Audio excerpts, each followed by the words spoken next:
allegiance to the flag of the United States of America and to the republic for which it stands, one nation, under God, indivisible, with liberty and justice for all.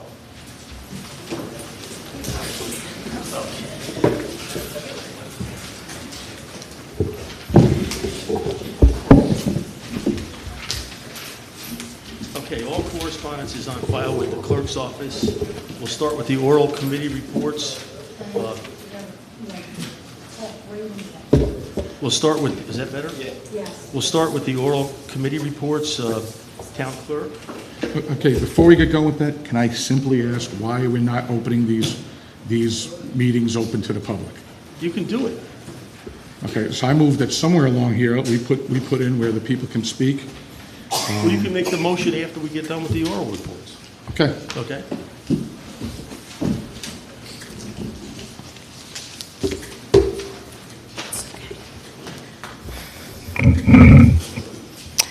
Good evening, everyone.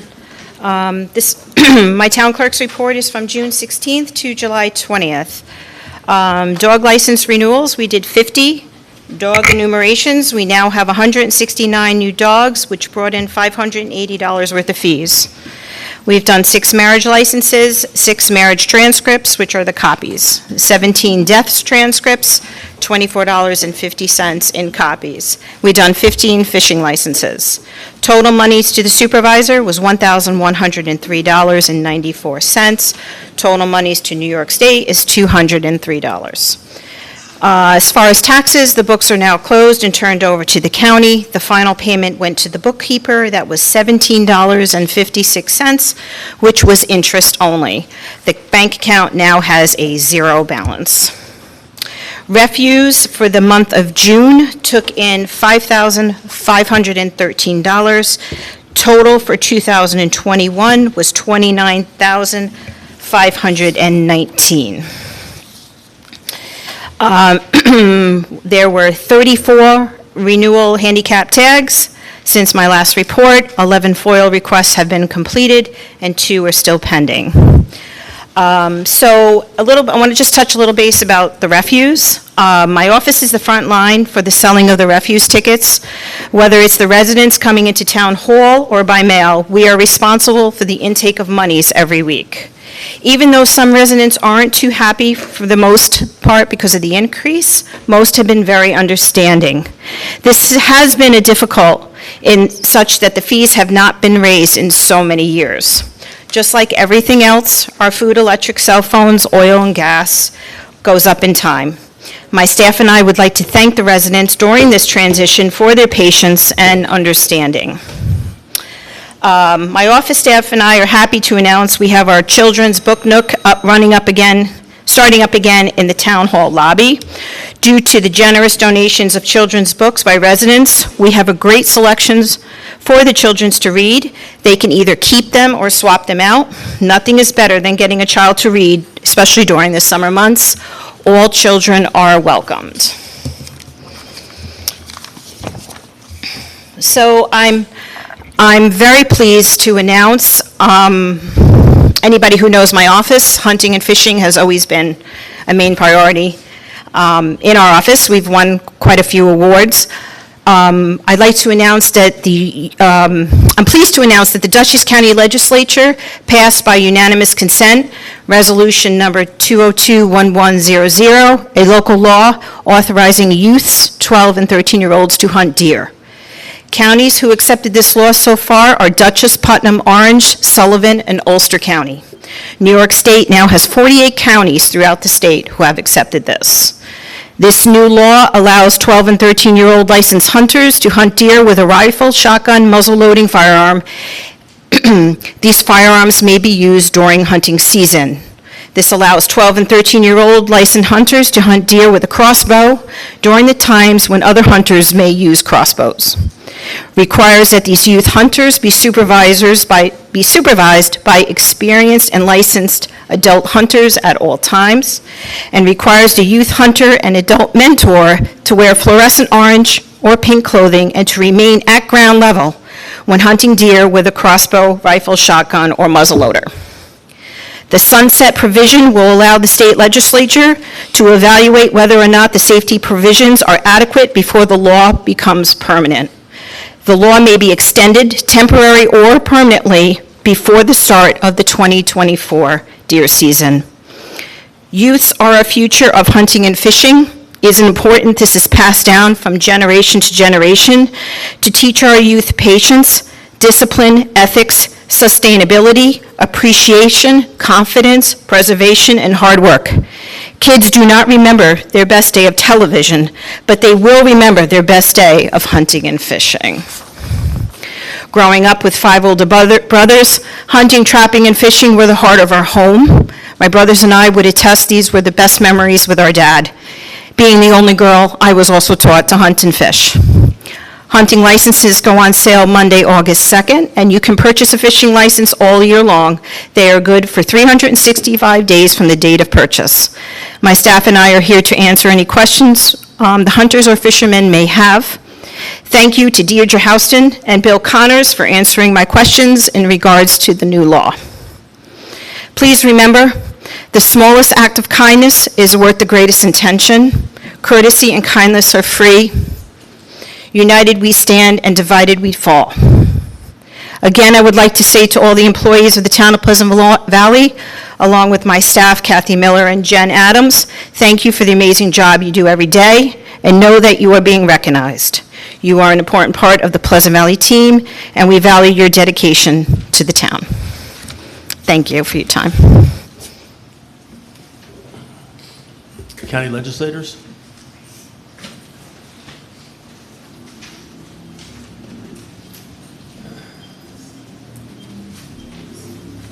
Good evening. I think Legislator Sagliano is going to start talking about. Go Well, ahead. thank you. I was going to have ladies first. Don Sagliano, District 2 of the legislature. Thank you, Mary Beth, for bringing that up about the hunting law. Yeah, Bill Connors, a Pleasant Valley resident, was very instrumental in helping the legislature discern all that. Again, this was a state environmental law that the governor and the Assembly and the Senate passed earlier this year, and Dutchess County opted in. So what we've done this month, we just had our board meeting last week. So we also had a local law come across the books and adopted for fair housing, which related to cooperative apartments. Although Pleasant Valley doesn't have any of those, there's other areas of the county that were severely impacted, and we felt that it was important that we pass that legislation.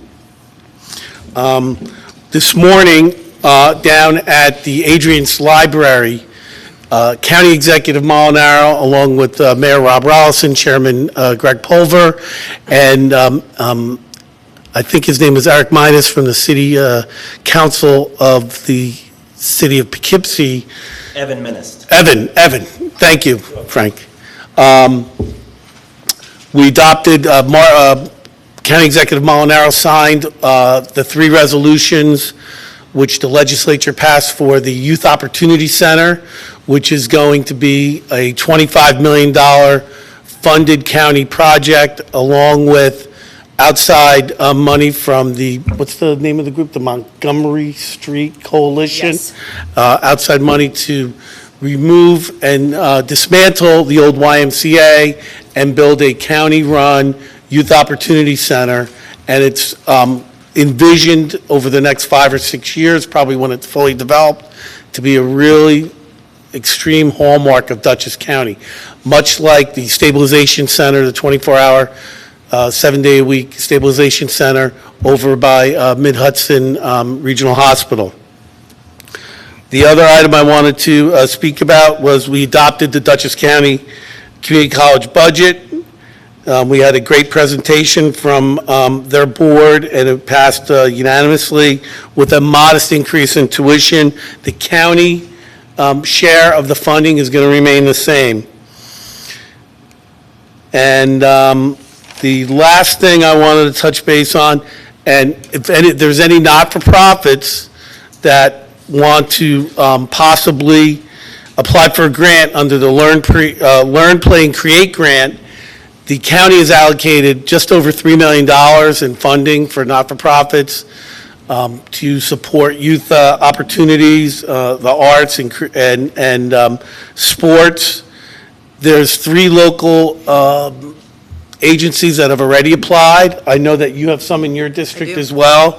So I've reached out to the Boy Scouts and Little League. No request will be turned away at this particular point, even if it's $1,500 for new uniforms.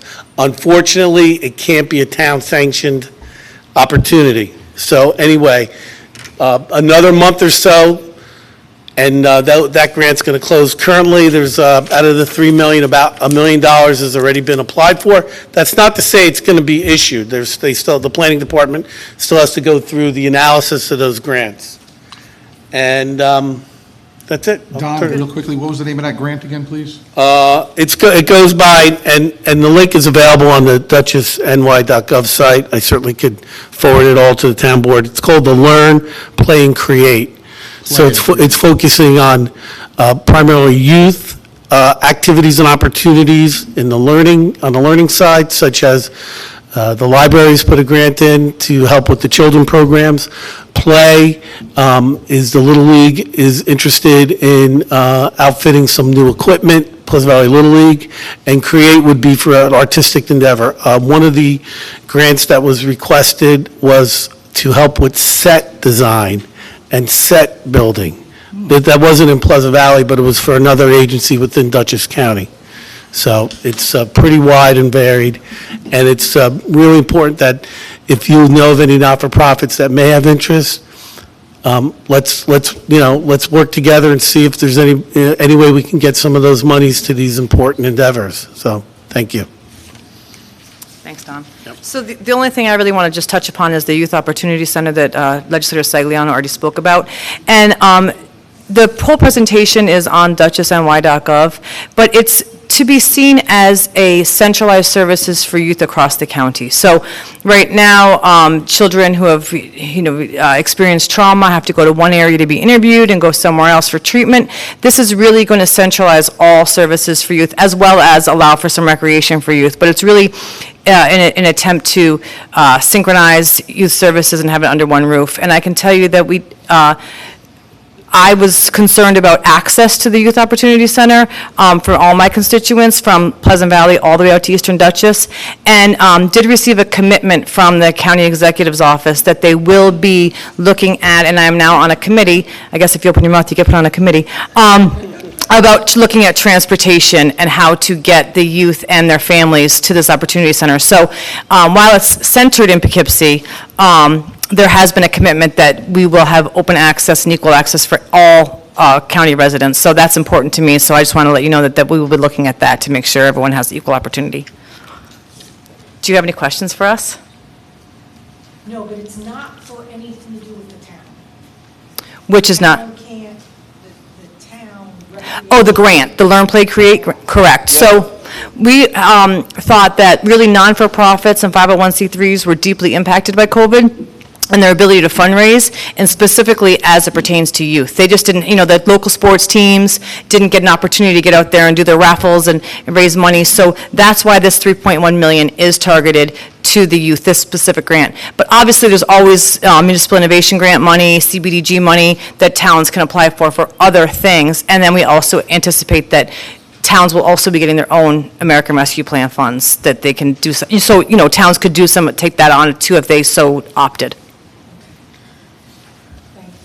And Councilwoman Albrecht, there was $1 million added to the municipal investment grant that also was adopted at the last meeting, and that came from the ARP funding. There's some limitations as to how quickly those funds can be used and what projects they may be applied for. I believe it has to be something that's already in process, and the funds have to be committed and spent within 3 years. We're good?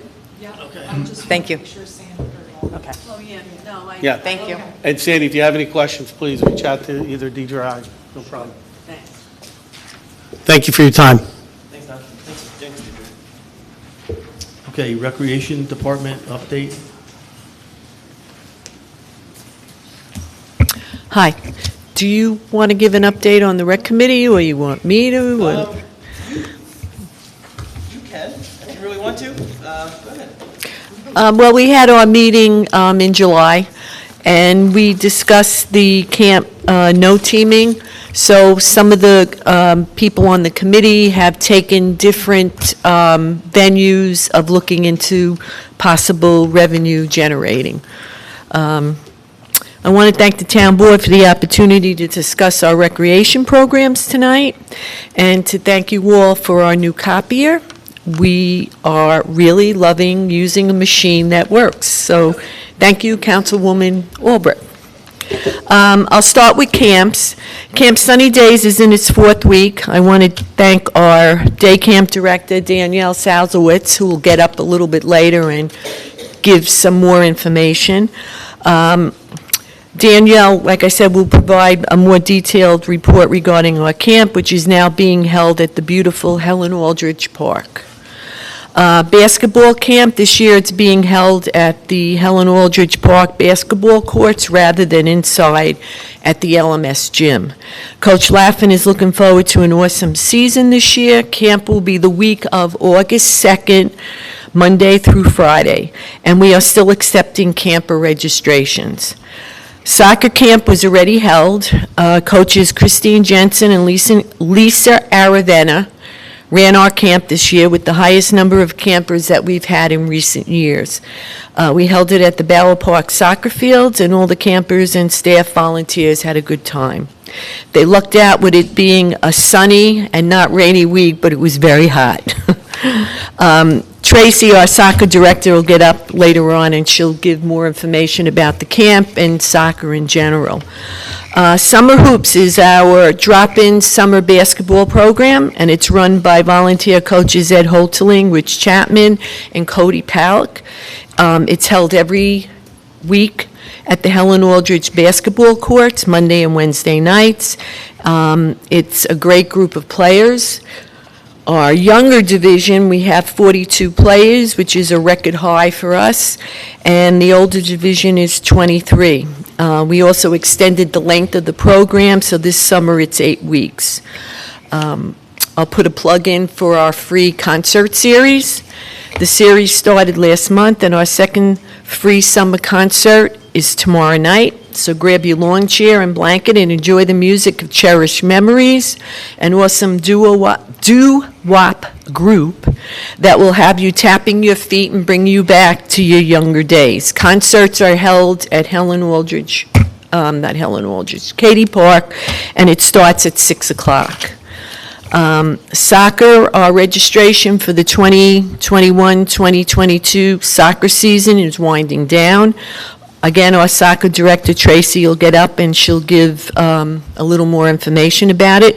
We've been meeting every night this week with our coaches, so we're looking forward to a really nice fall season. Last but not least is our senior citizen program.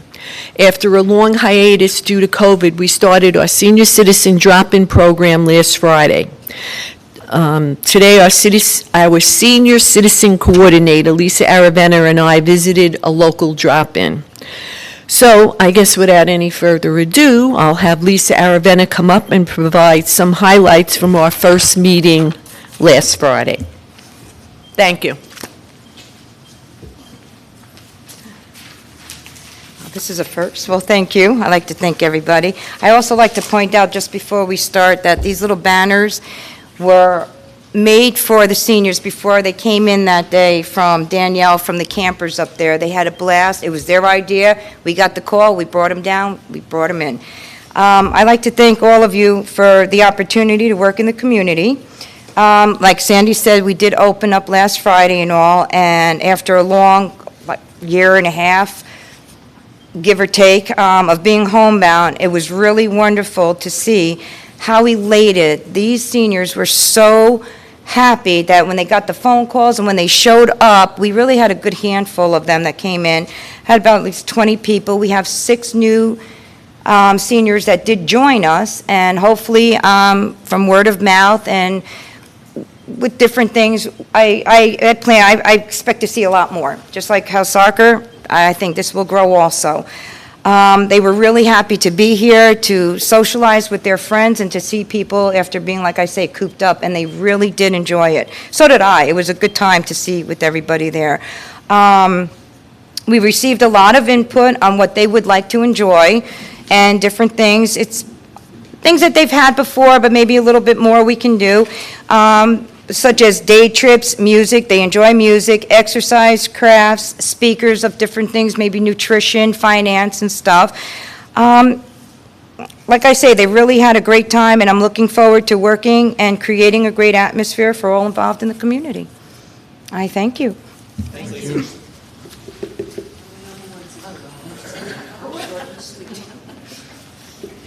Hi, everyone. I'm Danielle Salas, the camp director for Camp Sunny Days. Let me put my glasses on so I can read this. While we were planning for the season, we were worried about the COVID restrictions, but 1 to 2 weeks prior to camp starting, the restrictions for masks and keeping distance were lifted, thank goodness. The kids leaped from their cars and were so excited to play, just like normal kids have been playing for years. So we were glad to make that happen for them. The weather has been atrocious. For the first 3 days of camp, the temperatures were reaching 104 field temperature. The rain that followed was the rainiest summer since 1978, but that didn't stop us. We still had fun. We had water games and games of knockout and capture the flag, spud, kickball, tennis, and many, many board games. We are thankful for the security of our grounded outbuilding that keeps us safe in thunder and lightning. We'd like to thank Matt, Tom, and Jason of maintenance for the work that they did to get ready for camp and the work that they continue to do to keep it clean and safe for us. They were just there today helping out to make everything great, so we appreciate that. I'd like to thank Sandy for always her continued support, and my staff for keeping the campers safe and happy and away from screens. That's a big goal. If they're out, we put them away as soon as they come out. So, but most of all, I'd like to thank the families of the campers for trusting us with their children, which is a big deal for us after their kids have been home for so long and they've gotten really close to them. It was hard for some of the parents to let go of their kids, and they had big smiles on their faces leaping back into the cars, and the parents were happy and they felt safe. Our numbers for the first session was 53 campers. Second session, 57. So far, the third session is at 50. We started an early drop-off, which 57 campers have taken advantage of. That is at a 7:30 in the morning drop-off, and we've had 43 that stay late until 5 o'clock. We have campers coming from Pleasant Valley, Salt Point, Clinton Corners, Hyde Park, Town of Poughkeepsie, City of Poughkeepsie, Wallkill, New York City, and even England. Our surveys are coming back from families with positive comments, with campers praising the staff for a great time. We're in our 4th week of 6-week totals. We're looking forward to learning about composting and recycling from Jean Curley and Mita Plotnick, and the Sheriff's Department will be coming with the canine dogs also in August. I'd like to thank the board and the community for supporting Camp Sunny Days and allowing kids to get back to being kids. Thank you. Thanks. Oh, here.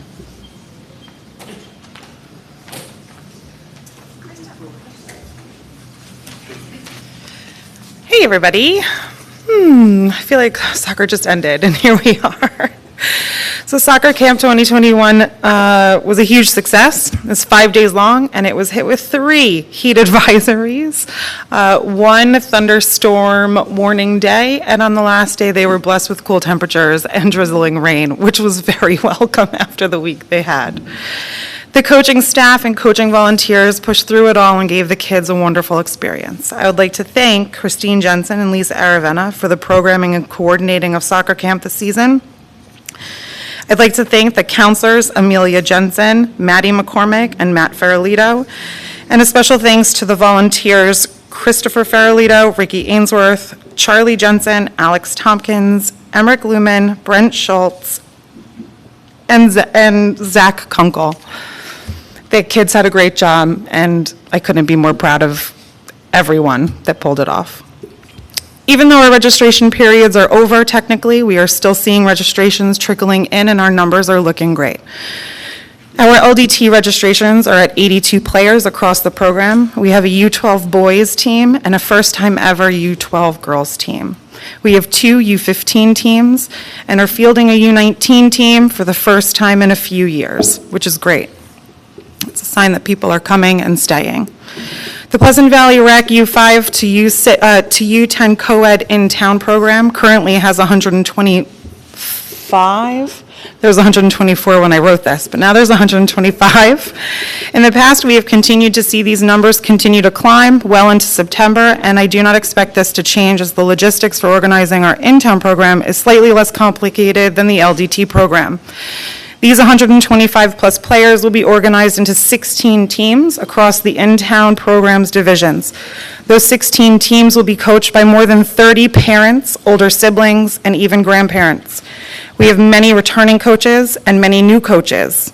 We are blessed to have a supportive community of parents, teenage siblings, and grandparents that come out to coach.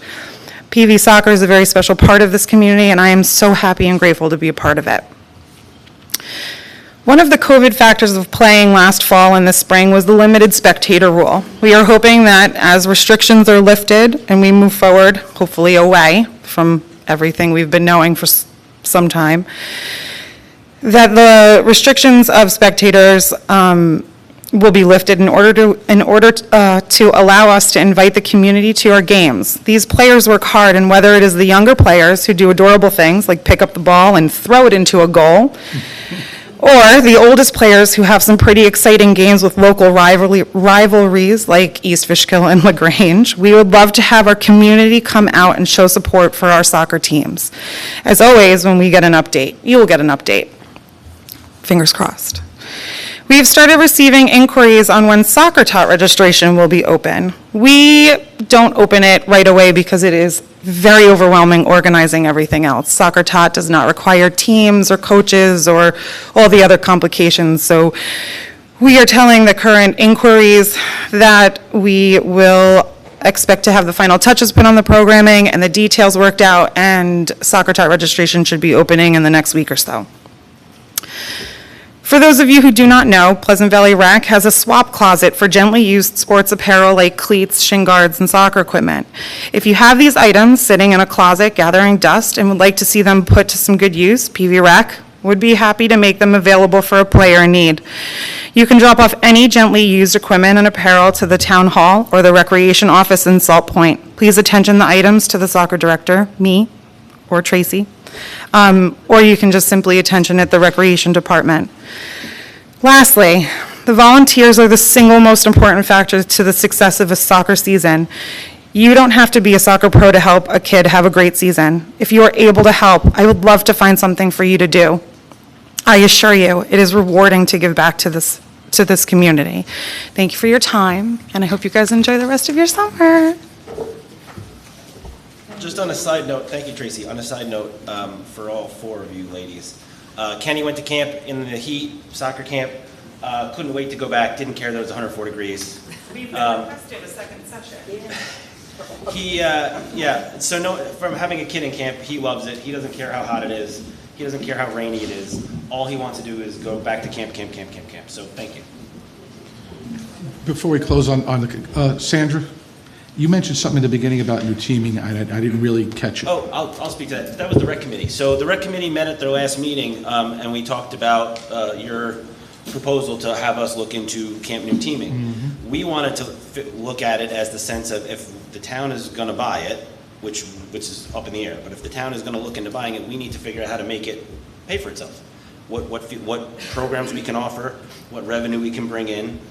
Well, probably no different than all the other ones we're doing now, but there was also other things. There's a lot to. There's 2 swimming pools. There's right. Well, that would be. There's a lake. I mean, like that's what they're looking into. There's a lot of things we can generate. Yep, there's a lot of things that can generate revenue. Absolutely. Okay, that's all I wanted to know. I think we should open up the meeting like we do to all the other meetings, or to the public. I think not having them speak on topics is innately wrong. So I make a motion, we open the meeting to the public at this point in time for, I believe, agenda items only. Second. All in favor? Aye. Opposed? Nay.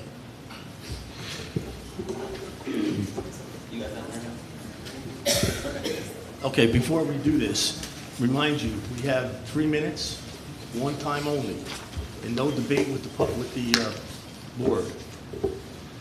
John, are you good? Okay, good. Would anyone like to speak on any of the topics? Get up there first.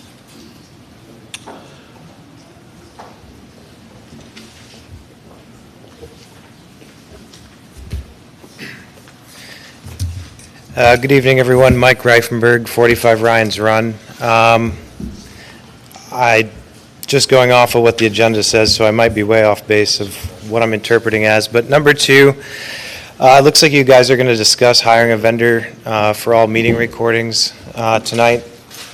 I just want to first start off by saying thank you to the 5 of you, because with COVID, it kind of forced you guys to move into the 21st century with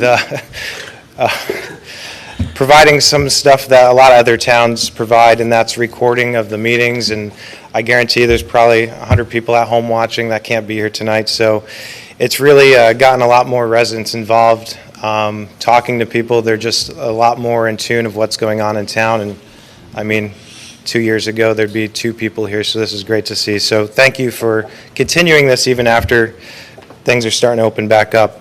I want to thank Councilman Mazzella. I think a lot of people, unless you go to a lot of the meetings, don't realize that he's at every planning board meeting. He's at the ZBA meetings. He comes in on all those nights to turn on the recording, and then, for example, at the planning board meetings, I turn it off and then call him, and he has to come back down from work or home or whatever to close up the computer and lock everything up. So I personally see how the recordings are being done, and we have a lot more that, listen, it's not perfect. You know, you watch at home. I couldn't be here the last couple meetings, and the audio cuts out, but you know, you guys are moving in the right direction. So I think the biggest thing is, if we want to keep moving on the transparency and being open, which we're obviously going slowly in the right direction, I personally believe that it would be beneficial to the residents and for you guys to potentially look at having somebody that comes in to record the planning board meetings, to record the ZBA meetings, maybe even the fire advisory board. I don't see really, I mean, not to put this on you, but I don't really see a reason to pay somebody to be here on town board nights, because you're sitting there doing it anyway. My only concern with it would be, when you guys had that discussion with Gary Beck discussing if you were going to extend his contract, one of the things that came out in that I found really upsetting was the fact that residents were getting billed for somebody from his company to come here and take minutes for ZBA meetings, for example. And I know at planning board meetings, CPL has somebody on the board that sits there and they do the minutes for us, but I know their rates have gone up to cover doing the minutes for the town. Just something to think about. I see it as just a vendor. To me, it would make more sense to hire, if you're going to do this, hire somebody part-time. They're going to be here anyway. Why not have them also be the person taking the minutes at the planning board meetings at the ZBA, and then you're not paying 2 different people? Because right now, if you just hire somebody to record it, you're going to do it. So thank you, guys.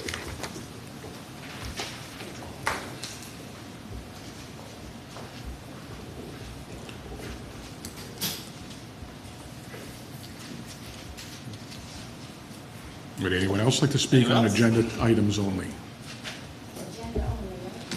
For now, yeah. A non-agenda is at the end. You can go.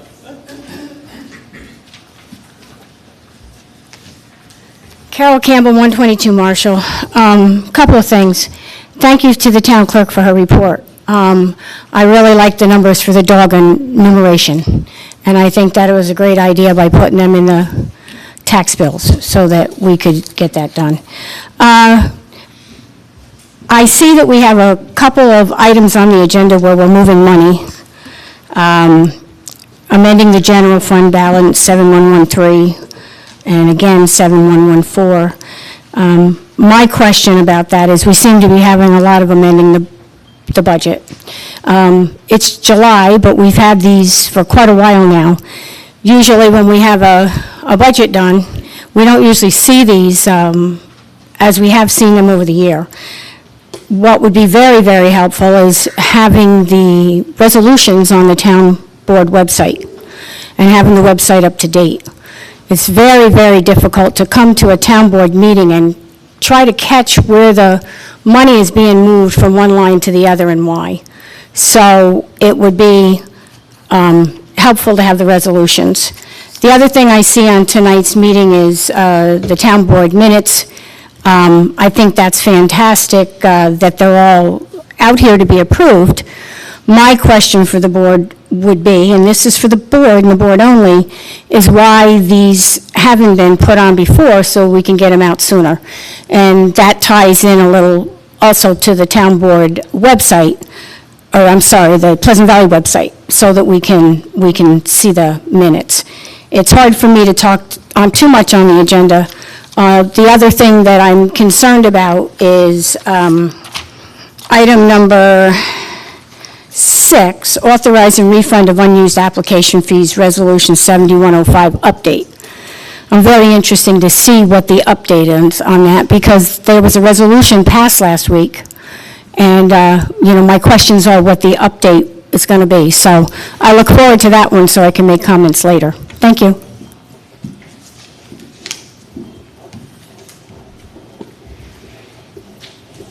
Anyone else? All right, now it's only agenda items only, and then usually at a regular meeting, at the end, we usually open it up, or we did forever, to anything. We'll have to make another motion for that, I guess. Anyone else? Agenda items? John, did you say after the meeting, non-agenda items will be addressed? I'll be making a motion for that, don't you worry. So if no, go ahead. So hearing none, I'll make a motion to close the meeting to the public currently. Second. All in favor? Aye. Okay. Resolution number 7105. Wait, let's start with the Oh, wait. discussion. Yep, sorry. We're still talking, Frank. Okay. I want to get this over with. All right, so let's talk about the panic buttons. The safety committee met, we had our quarterly meeting, we're gonna have another quarterly meeting. One of the overwhelming concerns from each department was safety, obviously, and they want panic buttons in all the different departments. This was, you think about Yvette working in the clerk's office, or even your wife, or whomever in any department. If something happens and they need a quicker response than 911, they would have to. So I wanted to get the board's take on it. They're asking us to, figure out the cost of it all and install them. So. Well, that's the main thing. Yeah, I know. What's it going to cost? So I think maybe maybe I'll call a couple vendors. I can't imagine it's going to be that expensive. It's going to be over procurement. So I have one in my print shop, so I know that they're not that expensive. Depending on where they're going to, okay? Right. A panic button that goes directly to the police department would be more expensive than a panic button that would notify everybody else in the building that something else is going on. Well, we already pay for ADT or whoever it is. So I'm assuming, I'm gonna call them, I'm assuming they would get the call and call someone on their list. Right, it varies though. Yeah, no, I because understand. we went through this at probation. We had panic buttons and how we went about them and what was a panic button for. And who gets notified and what do we do when a panic button is pushed. Let me ask one question. I have no problem with panic buttons. I think they're a necessity these days. Yeah. However, are we doing any training as to understand what is panic? For instance. Oh, no, I think that goes in hand with this. That would have to go hand in hand with this. I agree. Right, but my level of panic is probably a lot less than someone else's. Or, you can't judge. So someone may panic at the sound of a loud voice. It could be just as simple as that, and that would be constituted. You can't have the police here all the time. No, I understand. So I think it would be wise to make sure that whatever we go with would be something that goes along with training and as to what constitutes panic, and what constitutes when you push that button or not. I'll look into pricing if you want to come up with like a list of what constitutes panic. I can certainly go to, from the places before, how they went about it, and when we determined what was necessary or not. I can find out information for that, no problem. Okay, cool. Who are you going to call, Frank Doyle? Yeah, thank you. Yeah. Okay. What did I say? I forget what you Yeah, said. it's all right. Doyle is who we have. Thank you. Yeah, they were just here. I'm sure. Since we're on discussion here, number 2 of hiring an outside vendor, Mary met with this gentleman, Peter. I'm not even going to try to butcher his last name. Yeah, so he works for Rhinebeck, I believe Wappinger. This is a hardware list that we all have in front of us, that the board has. I don't know if you guys have a copy of it, but I'll give my copy to whomever and we can make more. This is a hardware list of what we would need to buy in order to kind of make this system actually work properly. I've been putting this together with like love, peace, and chicken grease. And we're to the point now where the bandwidth in the building here is just, I'm recording it, I'm gonna upload it to YouTube later because we can't go live. But all this hardware would actually make it so we can do this properly.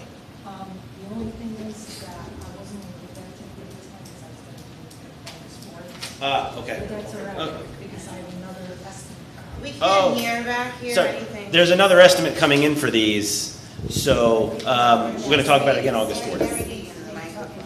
Well, I'm sharing it, that's the problem. He already said it. So it's more of a conversation piece. I mean, it's the hardware is $1,820. It's basically a 4-input switcher, another robotic camera bracket, rather than my tripod that's so lovely sitting in the middle of the room, and everything else to make it work properly. So really, honestly, this is kind of above my pay grade in the sense of I got the camera, I magically got it to work for this long, so I think we really need someone else who knows what they're doing. Just real quickly, in regards to Mr. Reifenberg's statement before about finding somebody who can dual purpose this, Yep.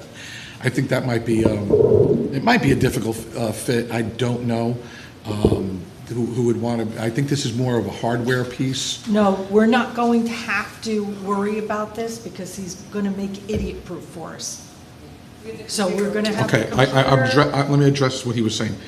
So this is more, I'm gathering for hardware to actually have everything right, as opposed to have someone actually dissect everything that was said and give it to the zoning people after planning board. I don't think that's the same person.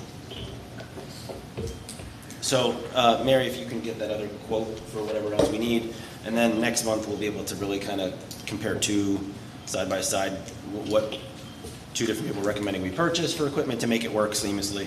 So, but this is just the start of, just so people know that we're working on it, because I'm at the end of my rope in the sense that I don't, there's only so many things I can do before my computer freezes in the middle of a meeting, so.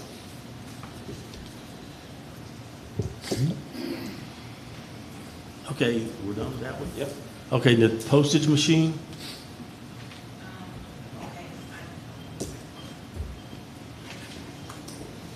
Oh.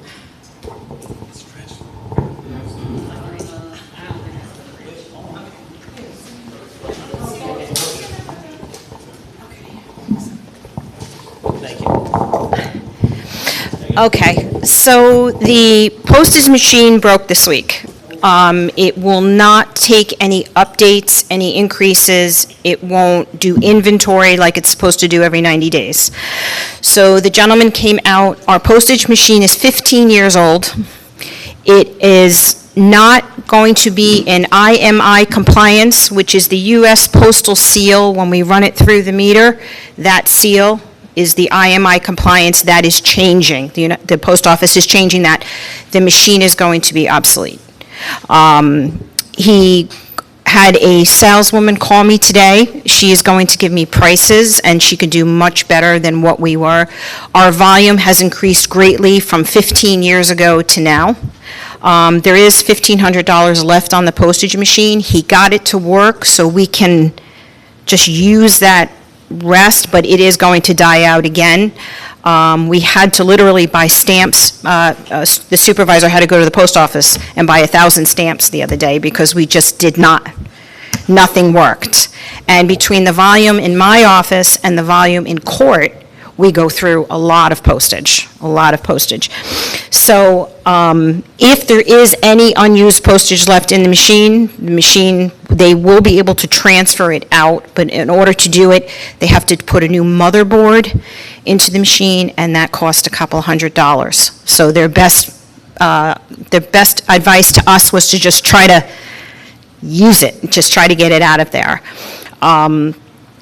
So he's going, like I said, he's going to be, this woman, Linda, I told her our needs. She's going to get back to me, and I'll give it to the board as soon as I get it. Hopefully, I'll have it by tomorrow. Okay. But we kept, what we were doing was, looking back at the prior leases, we were extending the leases, but we were never updating the machine. So the machine is just totally obsolete at this point. So this is something that maybe we should have done a while ago, and Yes. now we've just been kind Yes. of forced to do it. He said, you're lucky if you get 8 years out of the machine, and because the Postal Service changes this IMI compliance, we're just forced to change it. It's not even worth it at this point. Okay? Okay. Thank you, Mary Beth. Okay, discussion on the bids for the building up on 1903. Unfortunately, we didn't get any bids. So when do we move in? According to my predecessor, we were supposed to move in about a year and a half ago. Still go. Well, we gotta do something. We gotta do something with the building. So, clearly, I mean, what's everyone's?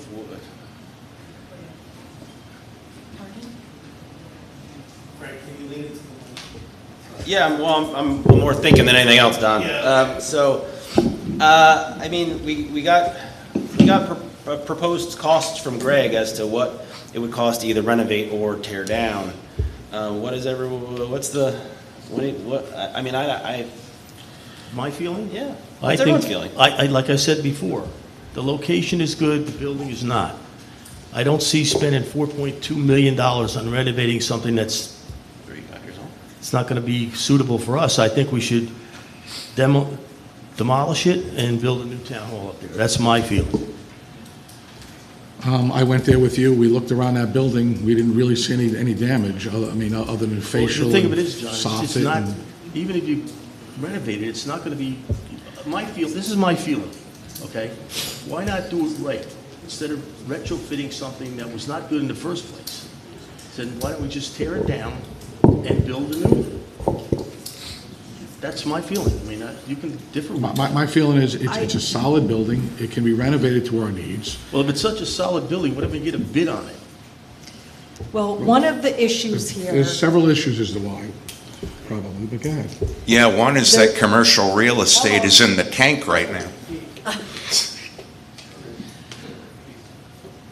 do you want to speak? You can Yeah. say it instead of me. do have an offer for you, and I realize that it's past the, Why don't you speak into the mic, Jill? Can I do Yeah, that? yeah, Yeah. please.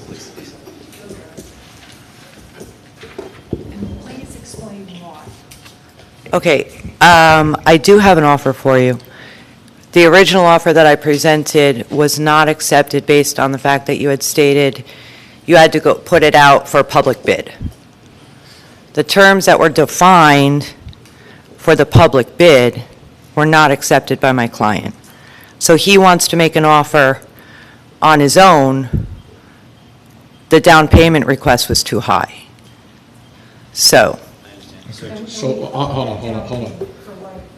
I think we have to refer to this. it was March when I presented my first We offer. have to refer to our legal counsel on this. I think Right. That would be the wisest thing to do at this point in time. I agree. How do we go from this point on? I'm not trying to do anything in public, right? But I do have an offer for the board that I will be sending, right? It's something that I'll have to consult with Paul on and look into, because we may have to extend the public bid process, but then if you can tweak the terms a little bit. Yeah, I would request that. But it's something that we'll have to look into. Okay, thank you. Obviously, you guys want to get rid of the building if you can, so. Well, Well, that's normal with any sort of real estate deal, though. Yeah, I mean, commercial real estate is just the money. so at this point, we would have to table this idea until we come up with a plan as to whether or not to open up the bids further, correct? I guess so, yeah. I'm talking to the attorney. And Dan also, right? Okay. Dan also has talked to Paul, so, yeah, I mean, it's just for discussion, so it's not the table. No. Okay. I may add, though, if we do sell it, where are we going to go? That's my question. That's I can't stay here. You know, so. We were looking all week long at that creek rising and getting dangerously close, and we were praying that no more rain was coming and nothing falls in the middle of the creek. I mean, it's there. And this town hall's been flooded out bad twice since I've been a town resident, at a very great expense to the town. We have another option other than Rebel Park. I hate this thing. We have another option other than Rettle Park, but I'd really not like to get into the details of anything right now without talking to all of you first. Okay. Okay. All right, so now we go into the item 5, which is accepting the minutes from April 26, 2021 to June 29, 2021. I've read them, I'll make a motion to approve them. Second. Any discussion? No? All in favor? Aye. Aye. Opposed? Carried. Okay, number 6.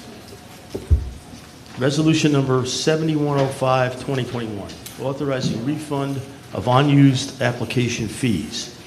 Whereas Matthew Charland paid $600 in application fees in connection with a lot line adjustment application, and whereas after review of Matthew Charland's application for a lot line adjustment, it was determined that it could not be done, and Mr. Charland has requested a refund of the unused portion of the application fee.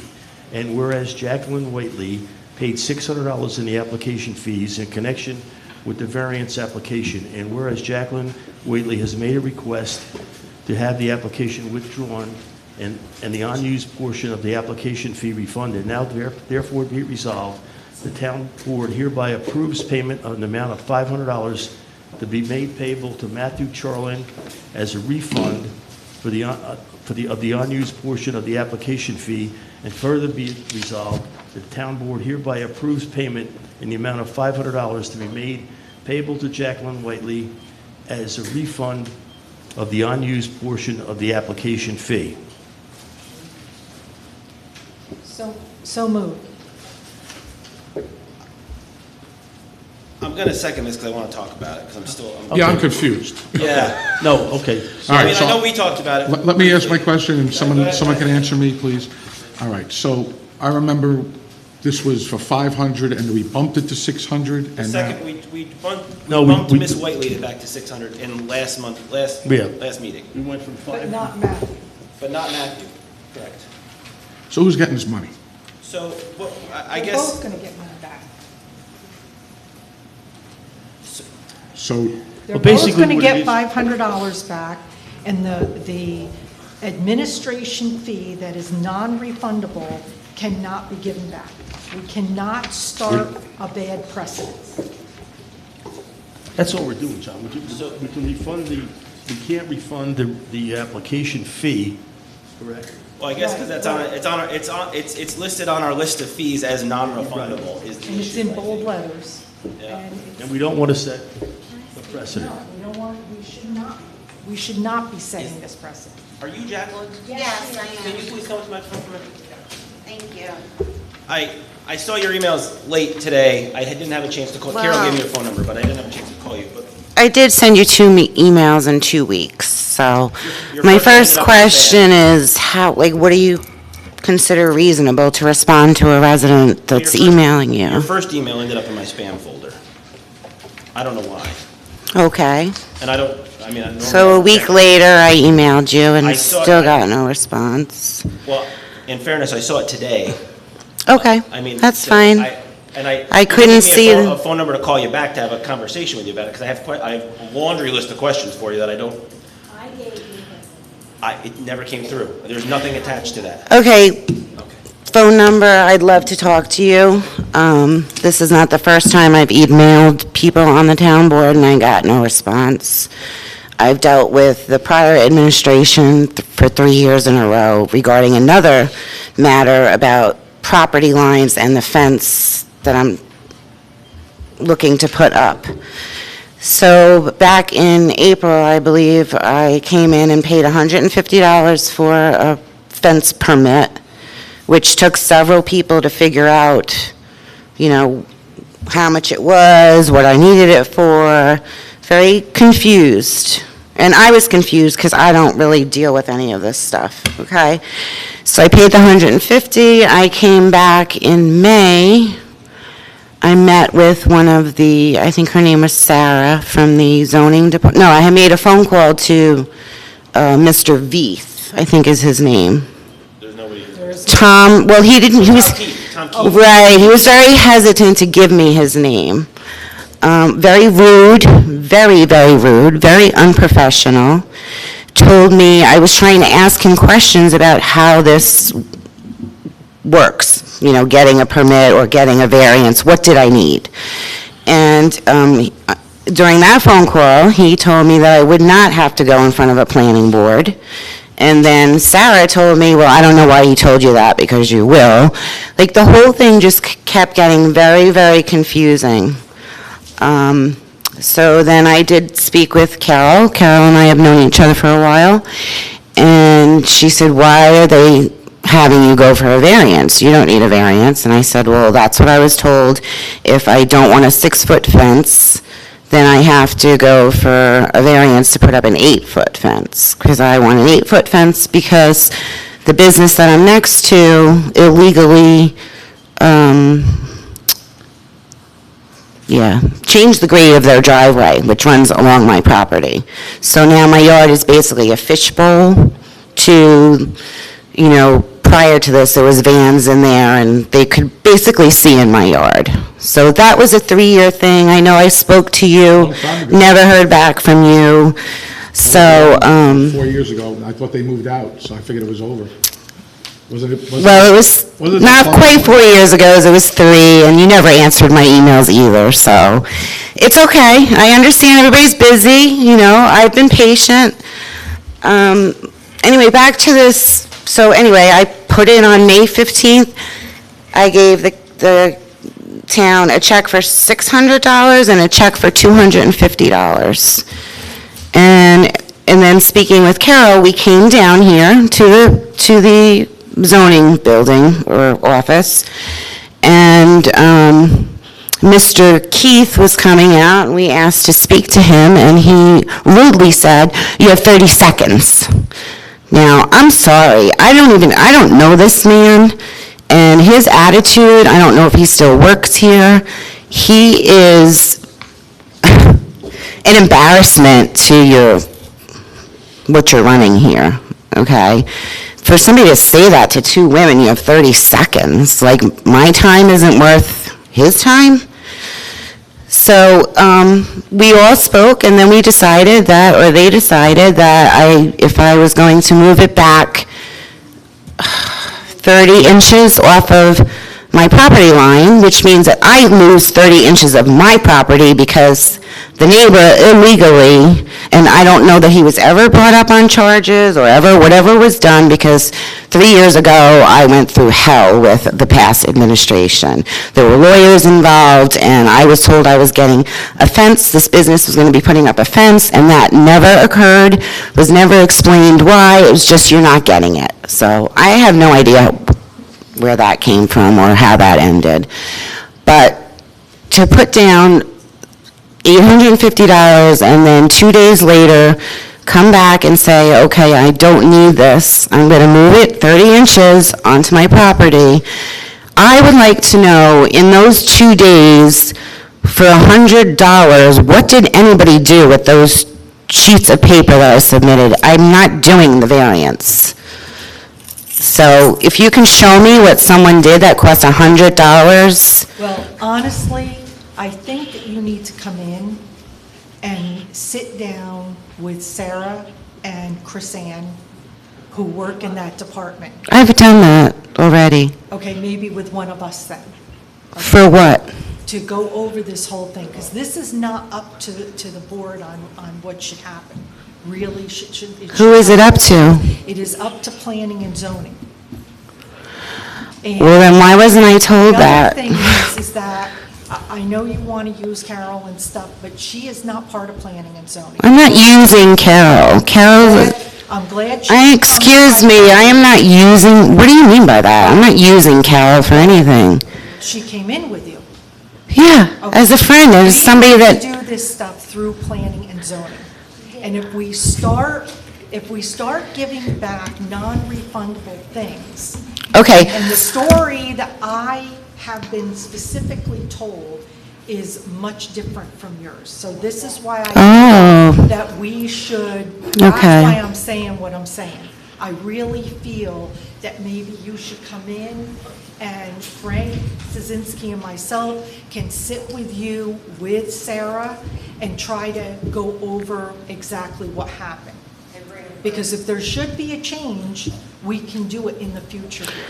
And why was it going to be given back to me last month in the meeting that I couldn't see on the video because it was frozen? That was me, 'cause Okay, so now you're not going to give it to me? No, we didn't vote on it yet, so that's not necessarily the case, but I talked to Carol, she had told me your story prior to the meeting, and that's why I had recommended to the board that we give you back the $600. Well, Carol may have told you the story, but I emailed you personally, not having anything to do with Carol. Let's not bring Carol into this. Okay. Okay, and I find it very offensive that you would say that I was using someone. I'm a grown woman. I can make my own Right, because she understands a little bit more than I do. And let's rein this in a little bit, because we invited you to the microphone. This is not meant to be a debate here. So let's take a step back. I was informed of your predicament by someone. Myself. No. Someone other than you who told me your story, right? Who was that? Carol Campbell. It was the person who you told me not to mention. So someone gave me your story, okay? And I had made mention to this board that we should give you back that $100. We can go about this all day, but I have a thin fuse, so if we want to keep going about this, I will vote to not give you back that $100. Let's just put it in perspective here. Like, I'm sorry, like, Well, let me tell you, I mean, when Frank came to me last meeting when we did this, I figured no big deal, $100, what the heck, right? But it's non-refundable. That's what I didn't understand. All my question is to you on the board is I would like to see for the $100, when all I did was hand something in, what cost $100 for someone to have that sit on their desk until I came back 2 days later and said I'm not doing the variance? Okay, that's what we can't answer here. Okay. I think that you need to come, I'll give you my cell phone, we'll set up an appointment for you to come in, and we can sit down, Frank Szynski and Yeah, but myself Mary, can sit. not to interrupt, it says non-refundable. We can beat this horse to death, but we cannot set a precedent and give her the $100. You can't do it. And if you go in there and debate for another hour or two with Sarah and Chrisanne, it's going to be the same result. Okay. Here's something that I would like to address that I think we should do in an umbrella of a lot of complaints left over by our last zoning administrator / building inspector / whatever he was, counselor, consultant. Supervisor. No, it was, well, yeah, you can go back to that guy. But I think what we should do is like I mentioned to you, is hold off on everything that has to do with that office, and maybe make sense of not only this lady's problem, but these people's problem, and there's several others as well. Well, I'm just saying. If I was given this information, and directed by your division of what I needed to do, and then it was the wrong information, they're very quick to take my money. Right. I still haven't even gotten a refund, and then we're talking May. So, This is why I like to do things with the department themselves. okay, and I did try to do that, and it was not a very welcoming atmosphere.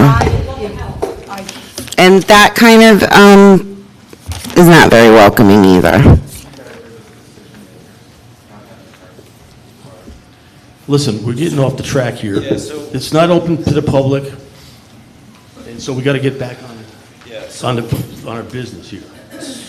So what do you want to do? So continue the discussion. Let's, not to put the cart before the horse, but let's jump to number 15 and have that conversation real quick.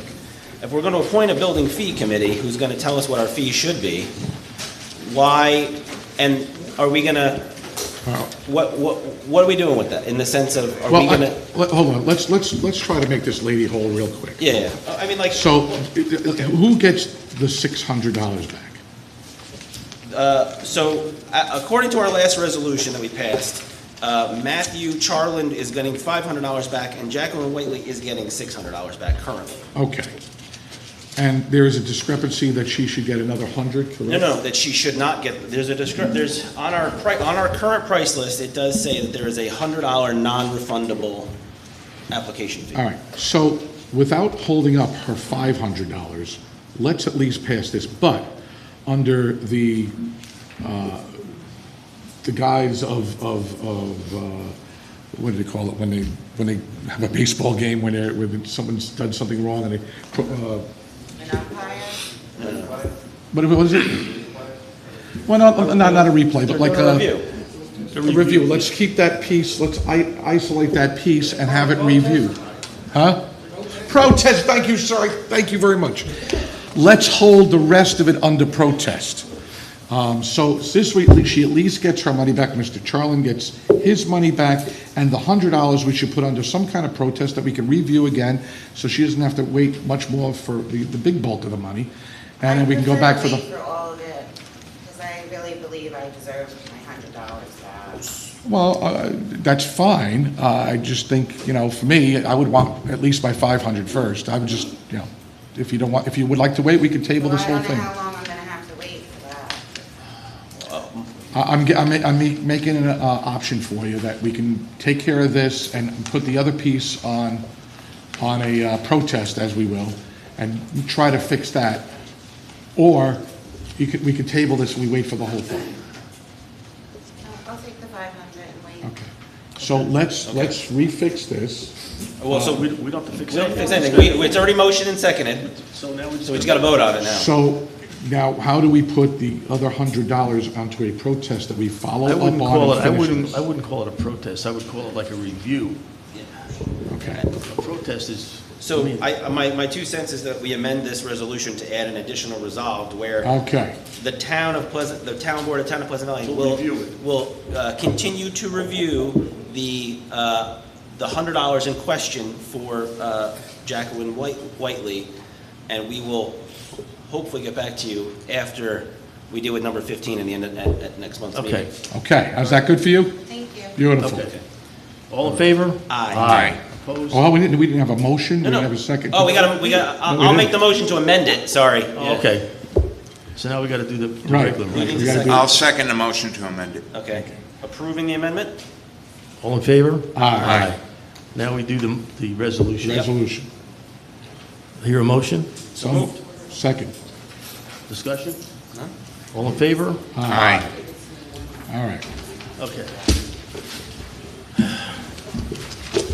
Resolution number 7113, 2021, amending the 2021 general fund budget Whereas the town board of Town of Pleasant Valley has an expenditure and a revenue for the 2021 adopted budget line items that will adjust the amounts in such budget lines. And whereas the bookkeeper finds it necessary to amend the 2021 adopted budget to meet these adjustments. Resolved that the town board, Town of Pleasant Valley hereby authorizes, empowers, and directs the supervisor to amend the 2021 budget as follows. Account A 2705-0000, gifts and donation, increase 500. Account A 71-110-200, capital purchase equipment, increase 500. This is a resolution that was necessary because of the Penny Hickman donation, and we have to increase revenue, money received, and increase expense, money paid out, as this was not budgeted both to have the increase. So moved. So moved. Second? Anyone? Second. Okay, ready? All in favor? Aye. Aye.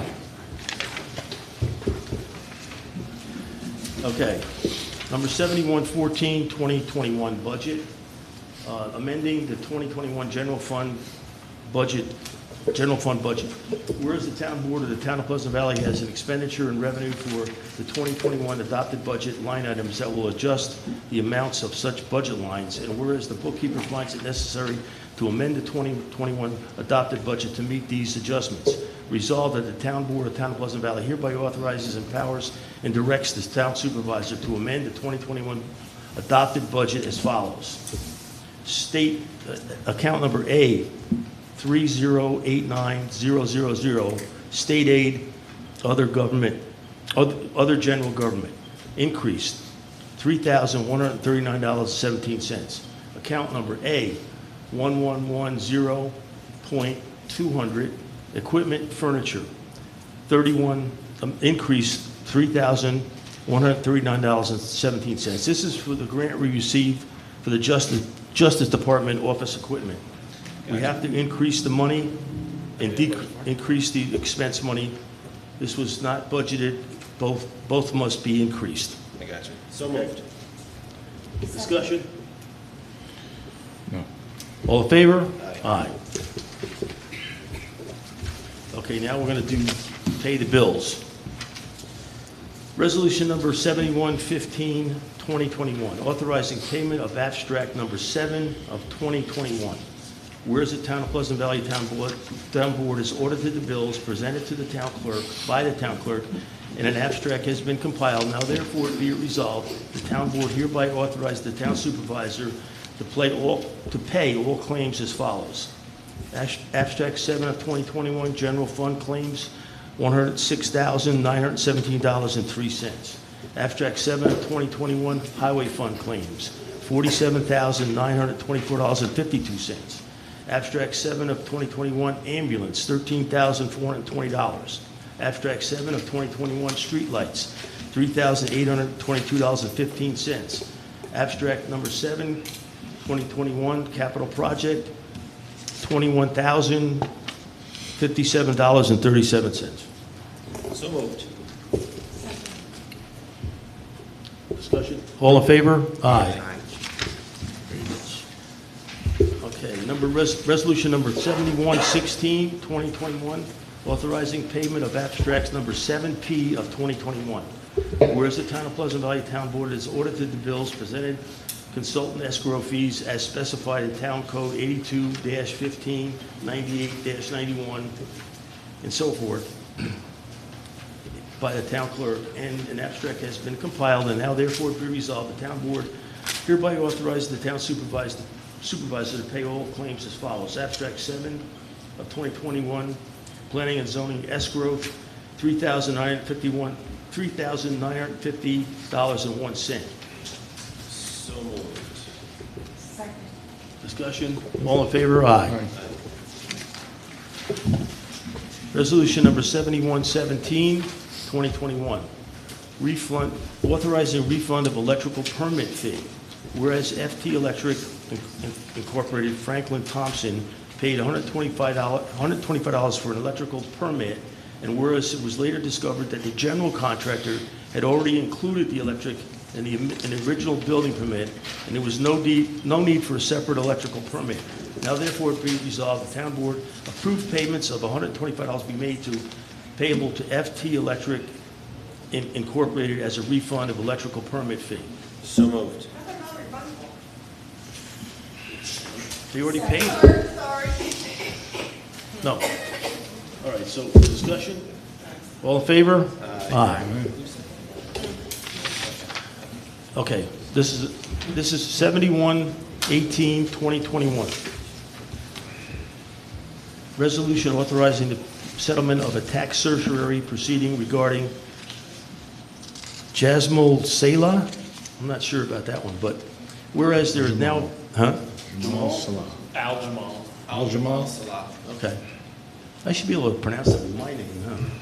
Whereas there is now pending a Dutchess County Supreme Court a tax certiorari proceeding commenced in 2019 by Mr. Shala regarding 2 parcels of real property located on Marshall Road and 35 Ward Road in the town of Pleasant Valley, tax grid numbers 6365-01, 264-935 Marshall Road, and 6365-01, 3269-42, 35 Ward Road, asking for a reduction in the 2019 tax assessment for the respective tax rolls. And whereas the town assessor and special counsel have recommended a settlement of this tax review proceeding, now therefore be it resolved, the town board of Town of Pleasant Valley hereby approves the settlement on behalf of the town of Pleasant Valley of a tax review proceeding for the 2019 tax year as it pertains to Marshall Road.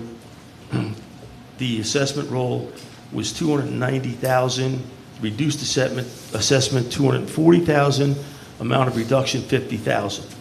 35 Ward Road, assessment roll $739,000, reduced assessment $739,000, amount of reduction 0. And be it further resolved, the town supervisor, town assessor, and Greg M. Wallace, Esquire, special counsel to the town of Pleasant Valley, hereby authorized to take all action necessary and appropriate to effectuate the terms of this resolution. So moved. Discussion? All in favor? Aye. Resolution number 71-19-2021, appointment of constable court officers part-time.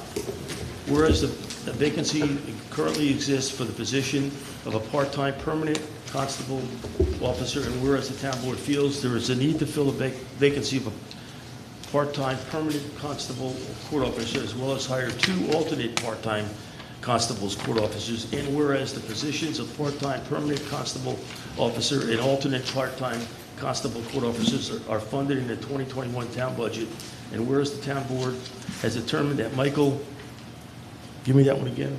Capukili. Okay. Is qualified for the position of part-time permanent constable officer, and John Connolly and Tyler Bevwar are qualified in positions as alternate part-time constables. Now therefore be it resolved, town board does hereby appoint Michael Cappuccini, was that right? Close enough. Close enough. And is qualified for the position of permanent part-time officer, where John Connolly and Tyler Bevwar are qualified in positions of alternate part-time constables, court officers. And now be it resolved, the town board does hereby appoint Michael to the position of part-time permanent constable officer effective July 30th, and further resolved, the town board appoint John Connolly and Tyler Bevwar to the position of permanent part-time constable officers effective July 30th.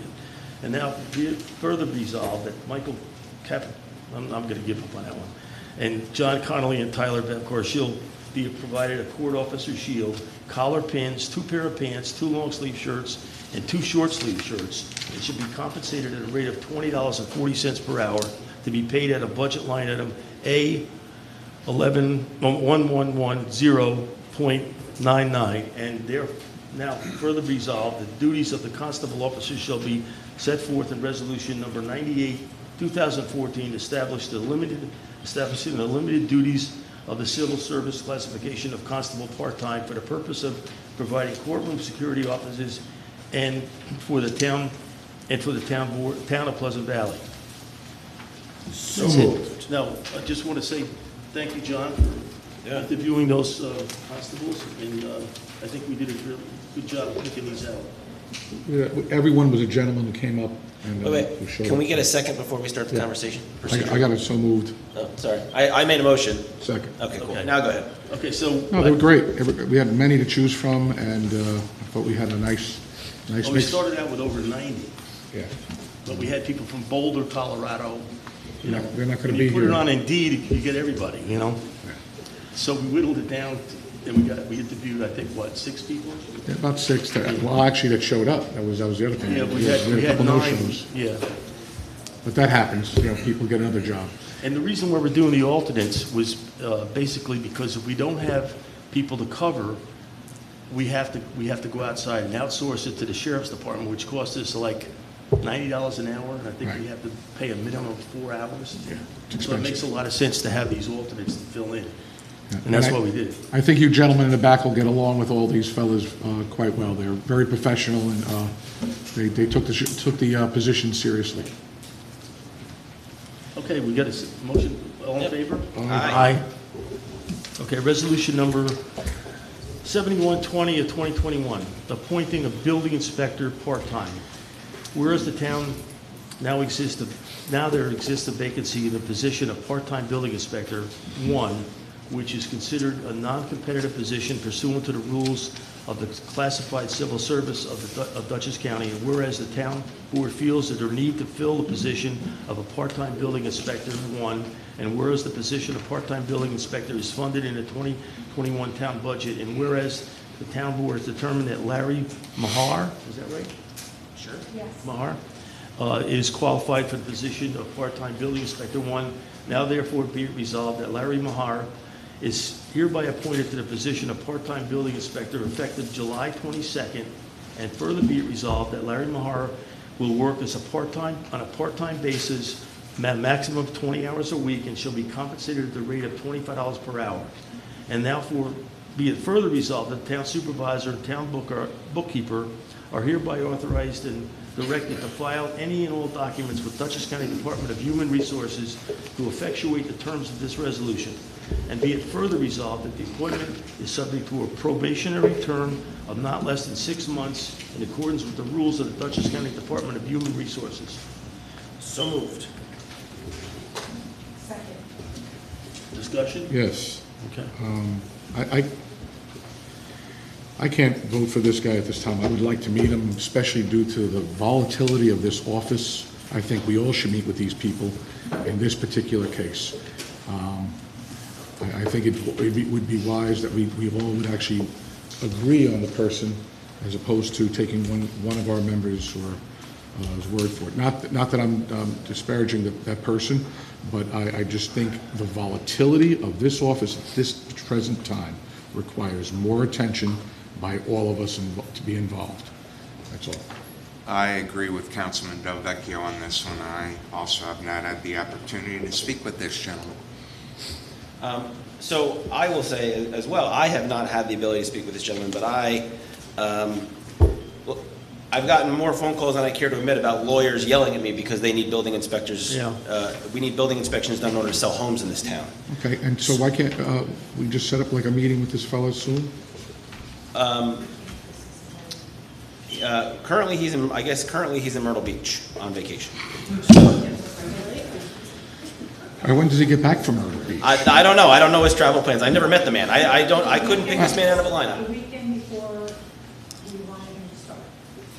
He comes back the first August. I'm sure he's qualified. I am sure he's fine. But we should, like I said, because of the volatility, can we just wait and hold off and we can If he's meet him? If he's not going to start, if he's not going to start until he gets back in August, why don't we schedule a special meeting in order for us to meet him and then appoint him? Go. Sounds good to me. No. I mean it in the sense of if it doesn't matter. I mean, if he's not physically going to start until August 1st, August 2nd, why don't we schedule that meeting for August 2nd? He could start that day once we appoint him. Makes sense. I mean, He's going to come in the morning anyway. Well, that's right, that's what I mean. So if he's gonna, why don't we schedule a special meeting? So should I make a motion for August 2nd, have a special meeting at 9 a.m. to meet this gentleman, and so that way? I second that motion. Mary, when is he coming back? August 2nd? No, August 1st, that's a Sunday. What day of the, oh, Sunday, so Monday he's coming, okay. Yeah, because we cannot delay this, we have to. All right, so let's make it for August 2nd. We'll meet him that morning at 9 a.m., and then we could appoint him to start effective immediately, right? It's no different than us appointing him. I hear what you're saying, Johnny. There's no difference of us appointing him now, him starting August 2nd, versus us taking 5 minutes of his time at 9 a.m. and then him starting 9:05 on August 2nd. Yeah, I mean, he could be spectacular, and this could last 3 minutes. He could be a disaster, and we got to go looking for somebody. I mean, let's make sure we don't have those extremes. All right, so I'll make a motion that we schedule a special meeting August 2nd at 9 a.m. Second. Okay. All in favor? Aye. Oh, for the purpose of meeting and appointing the building inspector, Mary Beth. Sorry, left that piece out. Okay. Resolution number 7121 of 2021, appointing members to the Building Fees Committee. Whereas the Town Board of Town of Pleasant Valley created a Building Fees Committee, and whereas the committee will help with the establishing of new fee schedule and investigate surrounding towns' fee comparisons for the building department, and whereas there are 5 members on the committee, and whereas the Town Board of Town of Pleasant Valley would like to appoint members to fill these committee vacancies, now therefore be it resolved that the following individuals are hereby appointed to the Building Fees Committee for the terms set forth herein. Committee member, Phil Ipacino, term to expire December 31st, 2021. Scott Cookingham, term to expire December 31st, 2021. Nancy Forrest, term to expire December 31st, 2021. Richard Chapman Jr., term to expire December 31st, 2021. And Michael Reifenberg, term to expire December 31st, 2021. Go ahead. I'll second it because I want to, before we vote on it, I want to have a quick discussion. So we had, how many, just to clarify, just so I know, how many people did actually apply? Was it 7 or 8? I think it was 8. 8, okay. And just, unlike we did last time, we let everybody know prior to? Okay, that's the only, I don't I want to have more discussion on it, and this brings up the topic. This brings us to the topic that I wanted to talk about. Yep. That was on our agenda as of a couple of days ago, and it's not here now. Before appointing these folks, I think we should move to rescind the fees and things back to our original numbers, and allow these folks to have a free conscience and go from there and add and come up with a new set of fees to recommend to the board. And we also mentioned something about having them do it within a month's time, giving them a time frame on this so that we can get back to business. I don't know why that was off. I think, allowing these fees that are the reason why Mr. Beck is no longer here to continue is you might as well have Mr. Beck here. So what's the point of not having him here? He could have stayed right along if we don't get rid of those fees. That was the reason why he was brought under carpet. That was the reason why he's no longer with us. That's what I'm getting because of the complaints from the people. I don't think this is a good time to do that. I think we should hold forth with what we have right now, and then the committee can come with us as soon as they can, because this committee should not take that long to do this. So the only piece that I have, and that's a legal question for Dan, is if we rescind the resolution that we passed in January 13th, I think it was, all the building fees that we've took in at the higher rate, do we then have to automatically give them back if we rescind it? No, I'm trying to. If you do it that way, Yep. it's questionable what you should probably do because you set that for the Yeah, period so- of time, which probably amend it to the new recommendations. And then off, okay. Yeah, so that's the P. If we rescind it, we have to, I was of the belief that we have to, anyone that paid, Well, we're giving everybody else money back. Why not? well, not really. I mean, we're not. This is a completely different circumstance for this young lady and the gentleman that is getting that back. It's completely different, has nothing to do with the fees. So, and inherently, if we do change the fees, what I'm getting at, or I'm assuming, I guess, if we change the fees and say we no longer have a non-refundable application fee, I would assume that you would fall into that, and that's how you'd get your $100 back. Was there, was that new with this person when he came in, the non-refundable? This board passed it, we could point fingers at other people, but we voted on it January 13th. So it is a new fee? It's this year, yes. Okay. So, I mean, what do you want to? My question, Phil? Phil, since you've done a whole lot of homework on this already, how long do you think it would take you people to come up with a new fee schedule? Well, the first thing we want to do is we got to create a ledger sheet with all the line items. Do you mind? Sure. No, come up to the. Yeah, just so. Point of order. Supervisor, did you have a motion in a second? You read a resolution. No, John was going to be interrupted. We're not conversing about that specific resolution. But he read a resolution in. He did read a resolution, and yes, that we're waiting for a motion in a second on yes. First thing we have to do is create a ledger sheet with all the line items, application fees, see if the other towns have them, all the building permit fees, the renovations, the zoning. Once we create that ledger sheet, then just taking all the data from the other towns and then just filling in all the boxes. So I guess to simplify, how long will it take you to do this? Well, we have to go, we'll have to physically go to like LaGrange because they don't have all theirs online. I got most of it verbally over the phone. Did anyone make any calls to any of the other town clerks to see if we can get their most recent? I have a couple of them that we talked about. Okay. I guess my next question is, so can we ask you to give us a report at our next month's board meeting, not workshop, because that's only 2 weeks away, but at our next, like a month from now? Can you give us A month from now. I'm traveling. I know you are. That may change, though. Okay. Okay. So. When is the next meeting? August what? Well, the workshop is the 4th and then the 18th. The 18th, yes. I won't be there, but that may change tomorrow. Okay.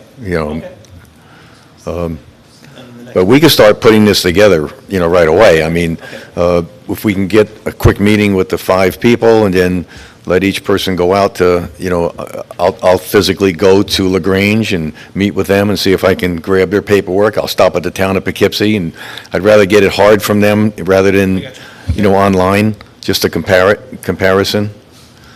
Start on it tomorrow. Okay. So I'll make a motion to approve the resolution that Frank read in, just to get that piece of business put away. Mary already motioned that, and Frank You had the motion in seconded. a second? Okay, sorry. I guess there was. Excuse me? Oh, that'd be great. Okay. And you have my email. We have a motion on the floor, we have a second. Except our committee members. Yes. Okay. Any further discussion on that? Aye. Okay, all in favor? Aye. And now, to go back to what Johnny was talking about real quick, to not leave that one hanging. Right. I agree with you in the thought process. I think it'll create a lot more paperwork for us if we go back to our old fees right now and then in a month's time change them again. That's not a good thing for us to do. It's because. So from what I understand in some of the investigating that I've done, our old fees were not much different than most of the other towns. And I believe it is going to be this committee's job to recommend pretty much similar to what we had before, hold on, and to maybe adjust here and there. In the meantime, and as I'm hearing it now, a month, possibly 2 months, our residents are going to be charged all these exorbitant fees still. And we're going to have more problems with things like non-refundable fees, or application fees, and things like these folks here who have a problem. And we still have not resolved those yet. It is still confusing, and I just think we go back to the old way real quick and then go from there. I agree. If we, have to refund some folks a difference, we have to. Let's please rescind the resolution.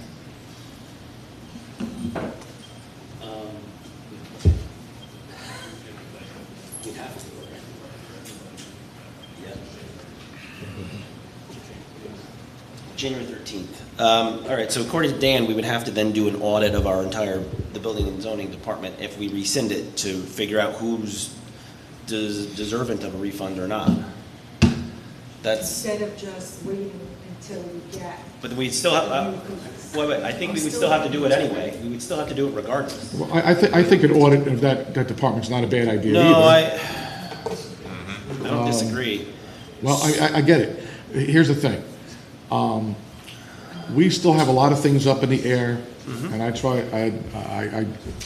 just think that leaving it there is like leaving Mr. Beck and Z3 where they were, and I think it causes our folks more confusion and pain and stoppage of work. I got to tell you something. I don't think anyone's going to do anything until we find out for sure what's going to happen next. Yeah. I don't know. I think it just doesn't move us forward, believe it or not. If we take a step back, it moves us forward. All right, we have a motion on the floor. So you made a motion? And a second. So John made a motion to let me get the resolution number for you. Hold on, that's what I was. The resolution we just read is just to appoint the people to the committee. Yeah, that's it. No, I'm getting the resolution number that he wants to rescind, so we know what we're rescinding. The biggest problem with this is we have to go back to January 1st. And that's where we're going to have a problem. If we wait for Phil and the team to do what they have to do, and we adopt a new budget, or a new fee schedule, excuse me, then that does not happen. All of that does not happen. So all the people that were caught in that Very trap, problem. so all those folks that were caught in that trap of that bad experiment now have to pay a penalty that no one else has to pay. And I can't swallow that pill. It wasn't a bad experiment. Obviously, it didn't work. Yeah, it It was. wasn't like considered an experiment. I mean, we all approved this thing. So my original gut was telling me that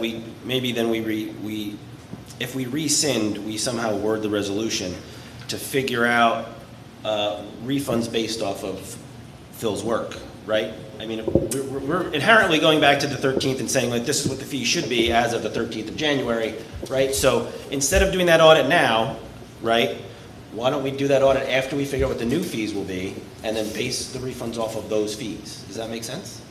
Well, that just keeps the refunds coming bigger. I mean, my point to you is if you don't do it now, you're then, there's more people who may. No, I understand. What I'm saying is, so if we go back to what the fees were as of January 12th, right now, right? Mm-hmm. And then we hold off until we figure out, until we adopt new fees, what those new fees are going to be, and then we base off any refund given off of that new fee structure. Does that make sense?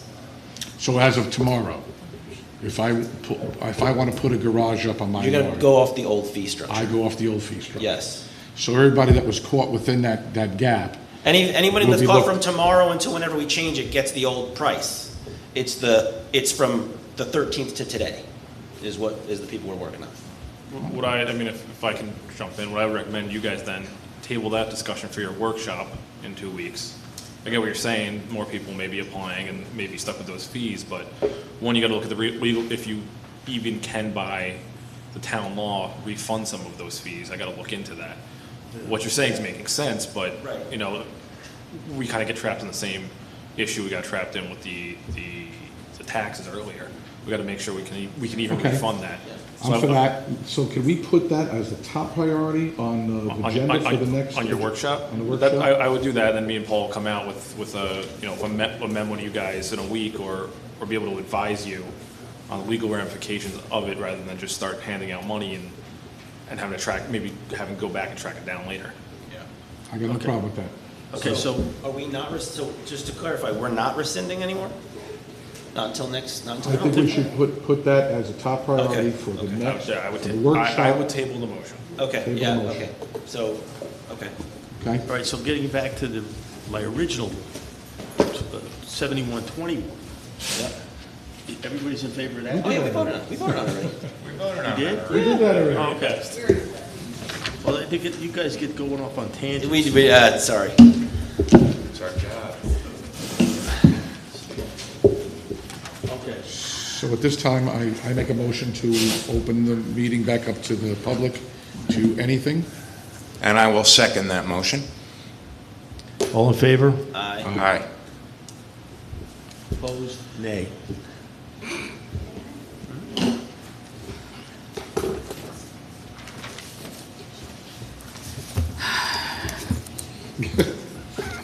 First of all, Robert's Rules of Order, I think, is what this board operates under. I'm sorry. I think Robert's Rules of Order is what this board operates under. The resolution number 7105 was passed by this board on July 7th. Now, what I heard tonight was a refund and unused application fees. I think under Robert's Rules of Order, this board would have to rescind the resolution that was passed on July 7th and propose a new resolution. Maybe the attorney who's here could help us with that. The second thing is, I believe that Jackie was treated differently because I helped her. I think that's ridiculous, okay? I'm going to tell you what happened to Jackie Whiteley, just so you know, Councilman Albrecht. The office was not able to give Jackie the proper information as to what she needed to do to put up an 8-foot fence. I looked at the building code, went in there with the building code, and spoke with her to Brian Keith. He looked at it and said, absolutely, that's all she needs to do. $150 for a permit, we were good to go. But that office, because of not being able to provide the right information, took $250 for the planning board and $600 for the ZBA. Jackie never had to go to either of those boards. All she had to do is put up her fence to the building code. Jackie deserves every dollar that she paid back outside of the $150 for the building permit. But I would encourage this board, and I'm just watching you talk about rescinding another motion. I would encourage this board that operates under Robert's Rules of Order to do the proper procedure.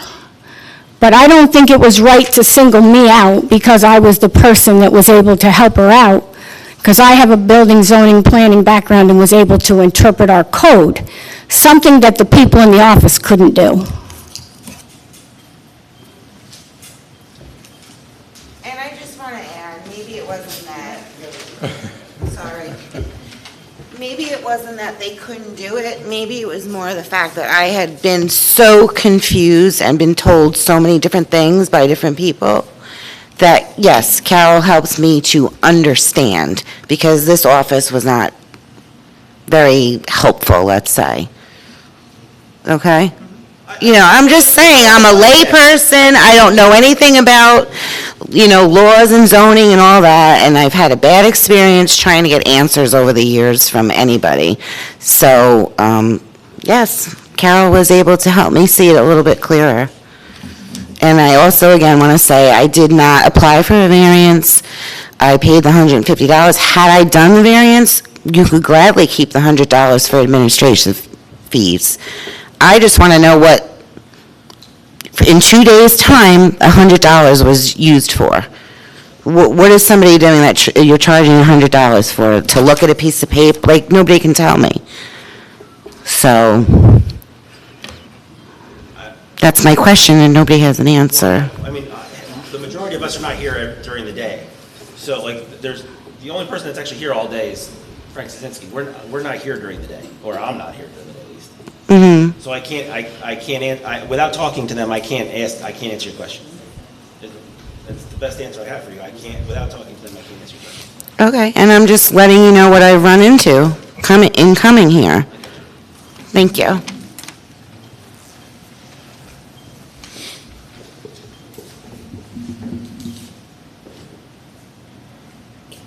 First of all, I'd like to say, this is Scott Larson, 74 Ring Road. According to the lady and Ms. Campbell, the building department had been very misinformative. When we filed for our permits and tried to go through the paperwork in November, my wife went in first and was very misinformed, and I'm in the business. I was like, what's going on? We brought down the paperwork that we needed, and we were told that we did not have to go in front of the planning board by Sarah Davis.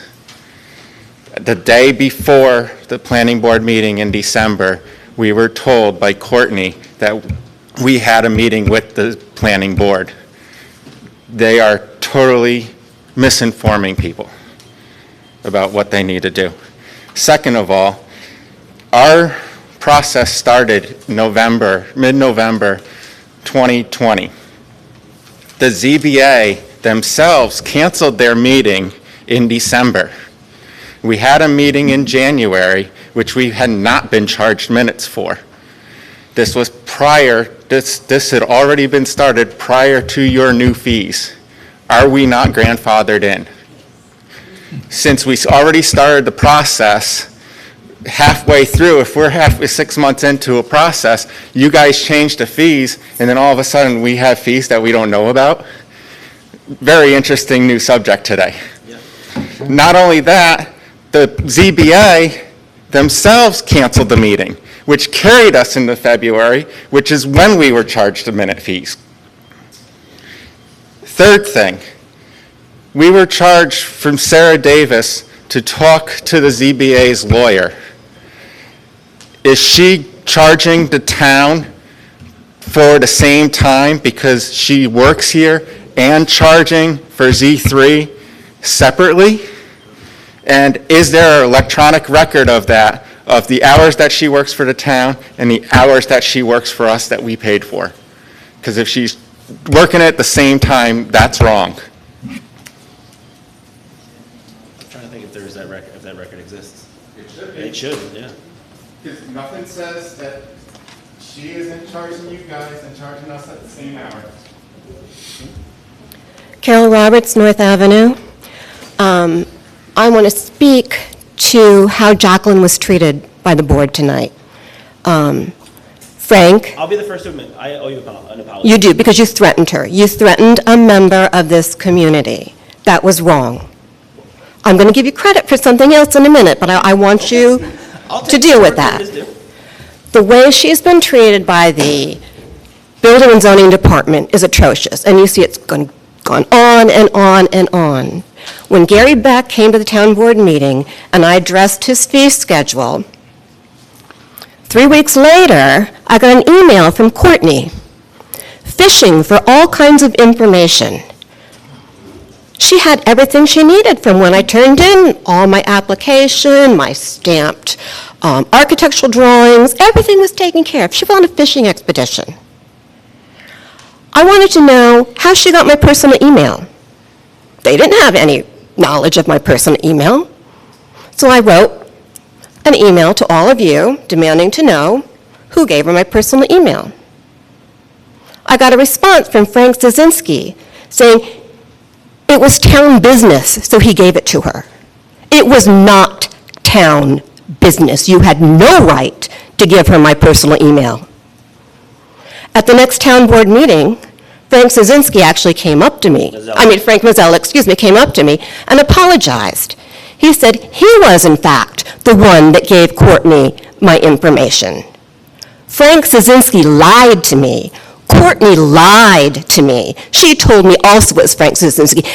Our town supervisor lied. Courtney lied. This is what all you should come to expect from these people on this board. I am just disgusted. I've never received an apology, and it wasn't town business. I'm ashamed of you.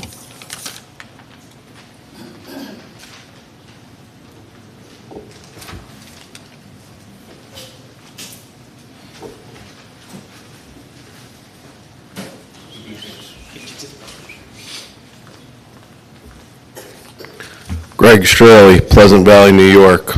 One question, where did you get the building inspector, the Larry Mayer? Who, It was one of the applicants from when we advertised. okay, does anybody up there know him? I don't know him from a hole in the wall. Okay, just asking. I've never met him. All right, okay. She interviewed him. I- She's the only, Mary interviewed him. Yeah. Oh, and Sarah, yeah. We've been talking about Peckham, about the C&D, change of use permit, hours of operation, the whole 9 yards. They clearly state they're doing C&D material up there. It's change of use, illegal, it's not allowed in our town. The silos were put in, and back in 1991, Dutchess Quarry came in and they stated their hours on the blacktop plant and the concrete plant goes along with it because Dutchess Quarry did both. The hours are clearly stated in the December 27th meeting, 2017, from Peckham. Their hours of operation on the blacktop are 7 a.m. to 3:30 and nothing more unless the job runs over. They are trying to come in here and they talked to the DEC, Ryan LeDuc, and got a letter from him to have him sign off for the Conic Parkway job. Ryan LeDuc has nothing to do with the blacktop plant. He is under the mine land reclamation. The DEC does zero to do with blacktop. I have a letter from the DEC stating this in writing with an email to me. They have nothing to do with the blacktop plant. Why is the concrete plant starting at 4 o'clock in the morning? Why? Why isn't something being done about it? It's in the special use permit. The special use permit states, this is why they got the special use permit, because they came in and they wanted to do the silos. They gave it to them. Everything was agreed on the hours of operation at that quarry, 7 to 3:30. And the mine is 6 a.m. to 10 p.m., which is totally against the town zoning. The DEC put those hours on. The town needs to go and fix those hours of operation on that mining permit. And the town can do it legally. And I was also stated from Ryan LeDuc, and he knows that he doesn't have the authority to put those hours on that, but nobody on the board or in this town will do anything. And we have to be up at 4 in the morning, 2 in the morning. It's totally illegal. I want to drive by your house and blow the horn all night. I'd like to give this to the lawyer. This is a copy from the DEC, from Ryan LeDuc, stating he has nothing to do with the blacktop plant.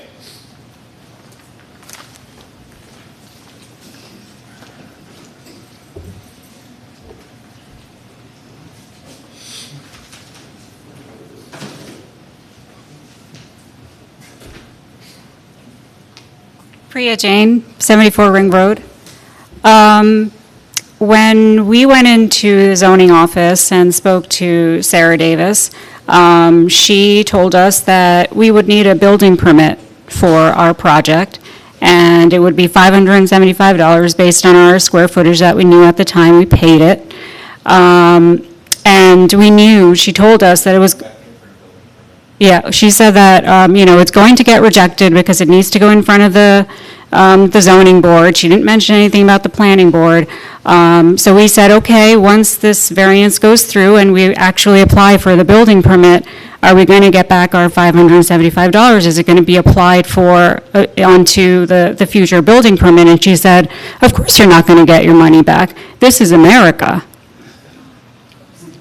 So I ask you today, where is that $429 that I asked Gary Beck about that he said that would be refunded to me? Because if somebody on this board doesn't do anything about it, I'm going to take matters into my own hands. And you know why? Because this is America.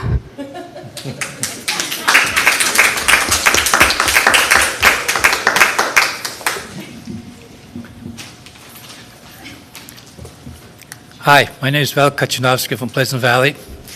and Frank knows about my neighbor, that threw chemical down my driveway, that ruined my lawn and still burned up. And I asked Frank to come out there and the zoning man to check it out, and I'd be there. He never turned in. It was 3 months ago, okay? That's the kind of work they do. They hide in the corner and drink coffee instead of doing a job they're supposed to, okay? And I still want you to come out there and check it and talk to her, to take things straightened out. Like I said, anything happen, that's chemical to my personal things, I'm going to sue the Pleasant Valley for every point they have. And you know I'm going to do it. I'm a crazy Pollock, for your information, just like you, Frank, okay? So do your job, don't hide. Don't hide it, just do your job. If you don't want to do your job, step down from your job and get somebody else that wants to do your job, okay? And I want somebody out there. And that same for you, Mary Albrecht. You know I was here because my wife was sick. She got hurt bad. She's back on her feet, okay? That's why I didn't come to the last 2 meetings. And I want this job done. I want somebody out there from the zoning board and straighten those people out. They look like a dump, okay? Worst house in the area. People busting their ass in the neighborhood, keep the property clean. This guy has 2 bikes that work for every weekend. Every Saturday and Sunday they're working in this yard across the street. It's beautiful property. And she destroys it. Get the hell out of town. We don't need people like this here. I'm a foreigner, but I love this country. But people like American people who live here, they don't like this country. But I love it. I worked hard for my job. What's your address, sir? 738 Traver Road. 7-3? 738. 738, thank you. Like I said, if you don't like your job, just sit there, collect your money, and giggle about it. That's your problem. Just step down, get somebody that wants to do your job. Okay? Because when I get pissed off, I tell you as this. I have nothing to hide. Because my old man said, as long as you tell the truth, you can walk down the street with your heads high. And that's what I'm doing. I'm talking the truth. I'm not standing in line, putting my head down and ignoring people like you do.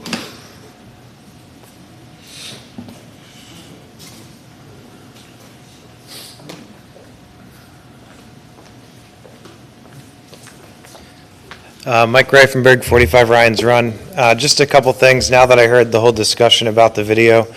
I know at one point Wappinger was, basically they swapped out and they were willing to donate the equipment to Pleasant Valley at one point. Then it got sold off because it just sat in a closet for a while.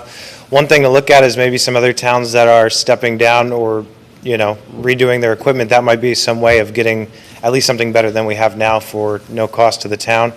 Also, like Spectrum and some other cable companies, they also, if you take a channel and make it a town channel, they'll actually come in and install a bunch of equipment for you. We don't have that, so that's something to look into really quick, just because I only have 3 minutes. I looked at the escrow payments for Z3 for a couple of bills that residents received. These people aren't lying. You got to listen to them. There's issues. To give you an example, for the same employee at Z3 charged to the town, on one bill they were charged $125 an hour to do a phone call talking about a ZBA variance. On another bill for the exact same person, they actually named the employee. It was $95 an hour for the minutes. So the first problem is I don't think we should be charging our residents to get minutes done at meetings. Second of all is that the same employee should be charging the town and the residents the exact same hourly rate. They're doing the same thing. Public portion of the agenda, thank you for making the motion to open it and allowing us to speak. I would recommend that please put it on the agenda because a lot of us have kids and we're doing stuff. So I've come times where I could literally get out of the house for 30 minutes to come here. It was supposed to be at the beginning and then you move it to the end and it's just not good for anybody. Credit cards were originally on the first agenda I saw. I brought it up about a year ago when you guys were originally talking about the transfer station. As more and more young people move into the town, I think it will benefit you guys. It's kind of a cumbersome process right now. I have to come to the clerk's office to get a refuge ticket, and I can only purchase it with a check or a money order through the mail, or I have to come during the week. I don't know if you know, the transfer station's open on Saturdays, so if I didn't come during the week, I can't use the transfer station. So credit cards, I think, yeah, you're going to take a little bit of a loss on fees, but it will open it up to a whole other generation that don't carry around checks. So that's all I have. Thank you. Michael, I was actually thinking paying off in Bitcoin. I thought that'd be a good idea too. Really jump into the future. Just to answer your question about Spectrum, because I know I wouldn't want to waste your time. Our current franchise agreement with Spectrum is expired. They're supposed to send us a new one that we're... Well, No. that's a whole nother conversation, but anyway, they no longer give towns, I went through this, they no longer give towns the equipment and the channel anymore. Because our contract expired in 2017, and it was never signed, or it was signed, but it never got in the hands of Spectrum, the PSC will not accept it anymore, is what Spectrum told me. I sent them the old copy that was signed by the prior supervisor, but they won't accept it because too much time has gone by.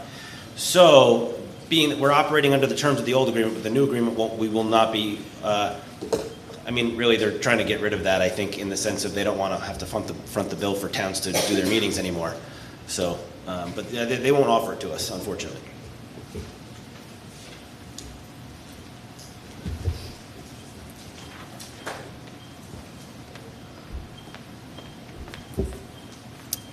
Lori Straley, O'Halloran Circle. I sent in 7 FOIL requests on June 15th, so we're going on day 27. And I haven't gotten, I brought them in personally. I got the email saying that we received them, that I would hear back in 20 days. We're on day 27. June 15th.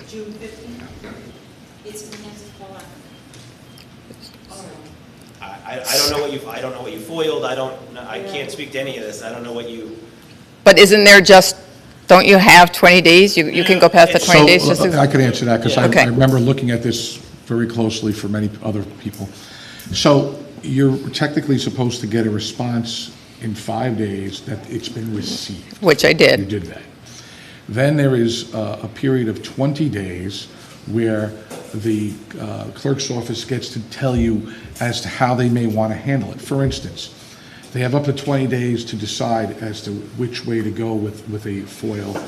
Let's say you foiled everything from 1959 to here. It's not going to happen in 30 days' time. They have 20 days' time to decide if they have to hire somebody, put somebody on. I know yours might not be that as extensive, but that in that 20 days, now that also goes to the volume of how many possible FOILs they may have. So within that 20 days, they're able to get back to you again to tell you as to how they're going to handle it from there, how much further, how much longer. I don't know where you are at that point with hers. Yeah, that's all I got. Our office has it, we're reviewing it. Okay. That's all I have right now. Okay, and so, and everybody up here, you guys hear the anger in this room tonight? There's absolutely no reason why half of this room had to come up here and raise their voice, literally half of them. And the disrespect coming from the board it's an embarrassment. It's an embarrassment to the whole entire town. The disrespect to the residents, it's out of control. May I say something to that? May I add to that? Sure. I have to say, from working here, there's some of the employees that feel that there is disrespect on the outside. When people are asking the same questions over and over and over again, It's very disheartening, and that's why when I get up and I speak and I ask for kindness, it should be. this poor girl can't even walk in here. I can't walk in here. Half the people in here can't walk in here without getting... We welcome everybody with open arms. The first time I brought those FOIL requests in, they wouldn't be taken. Okay, now we're getting out, all right. The first time I brought in those FOIL requests, they wouldn't be taken. You have to deal with Paul Ackerman, Mr. Strelli, you know the situation. I'm not gonna get into it with everybody here. You have to speak with Mr. Ackerman. He has told you that here in the board. I talked to Albany, the lawyer. The lawyer But said, Mr. Ackerman no, told you. the special use permit is a record. Okay. It's foilable. Let's keep it all one thing, okay? One person at a time, one person speaks. Anyone else?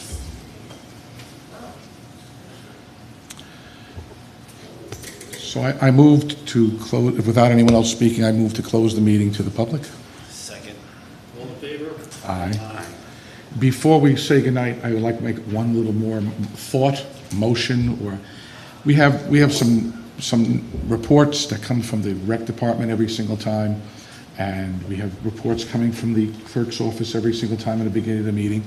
I think also, since the zoning and building department is so up in the air at this point in time, I think we should mandatory have them come up and give a report as how they're going. I think it would make a lot more, less confusion for a lot of folks coming up. Not so much how many things that they do, but maybe if there's, especially if we have some new fees come up from our committee, explaining them. How do you apply? How do you go in and ask for a permit, or that kind of thing? I think it would be important to the people. There seems like so much confusion.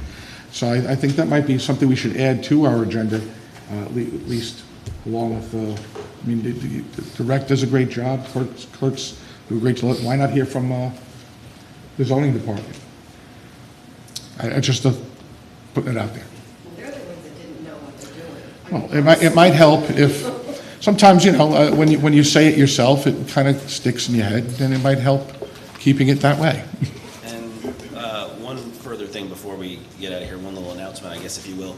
I'll know by Friday at 1 o'clock, I have my final meeting with BARD as to what testing they'll be able to do. So I'll be able to give you an update by the weekend. And I'm specifically looking at you because you've emailed me and we've left me messages about it. So I didn't want to let you think that nothing was happening. I'm meeting with them on Friday at 1. Well, why can't we get the town, we voted on the water thing.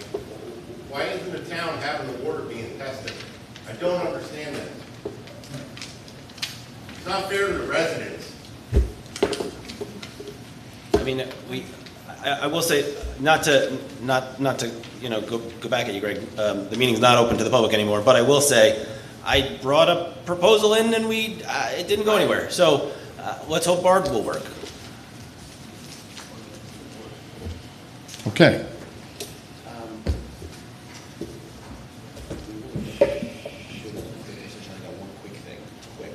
But we can talk on the way out to the parking because it's not actionable. It's just an FYI. Okay. So make a motion that we adjourn. Second. All in favor?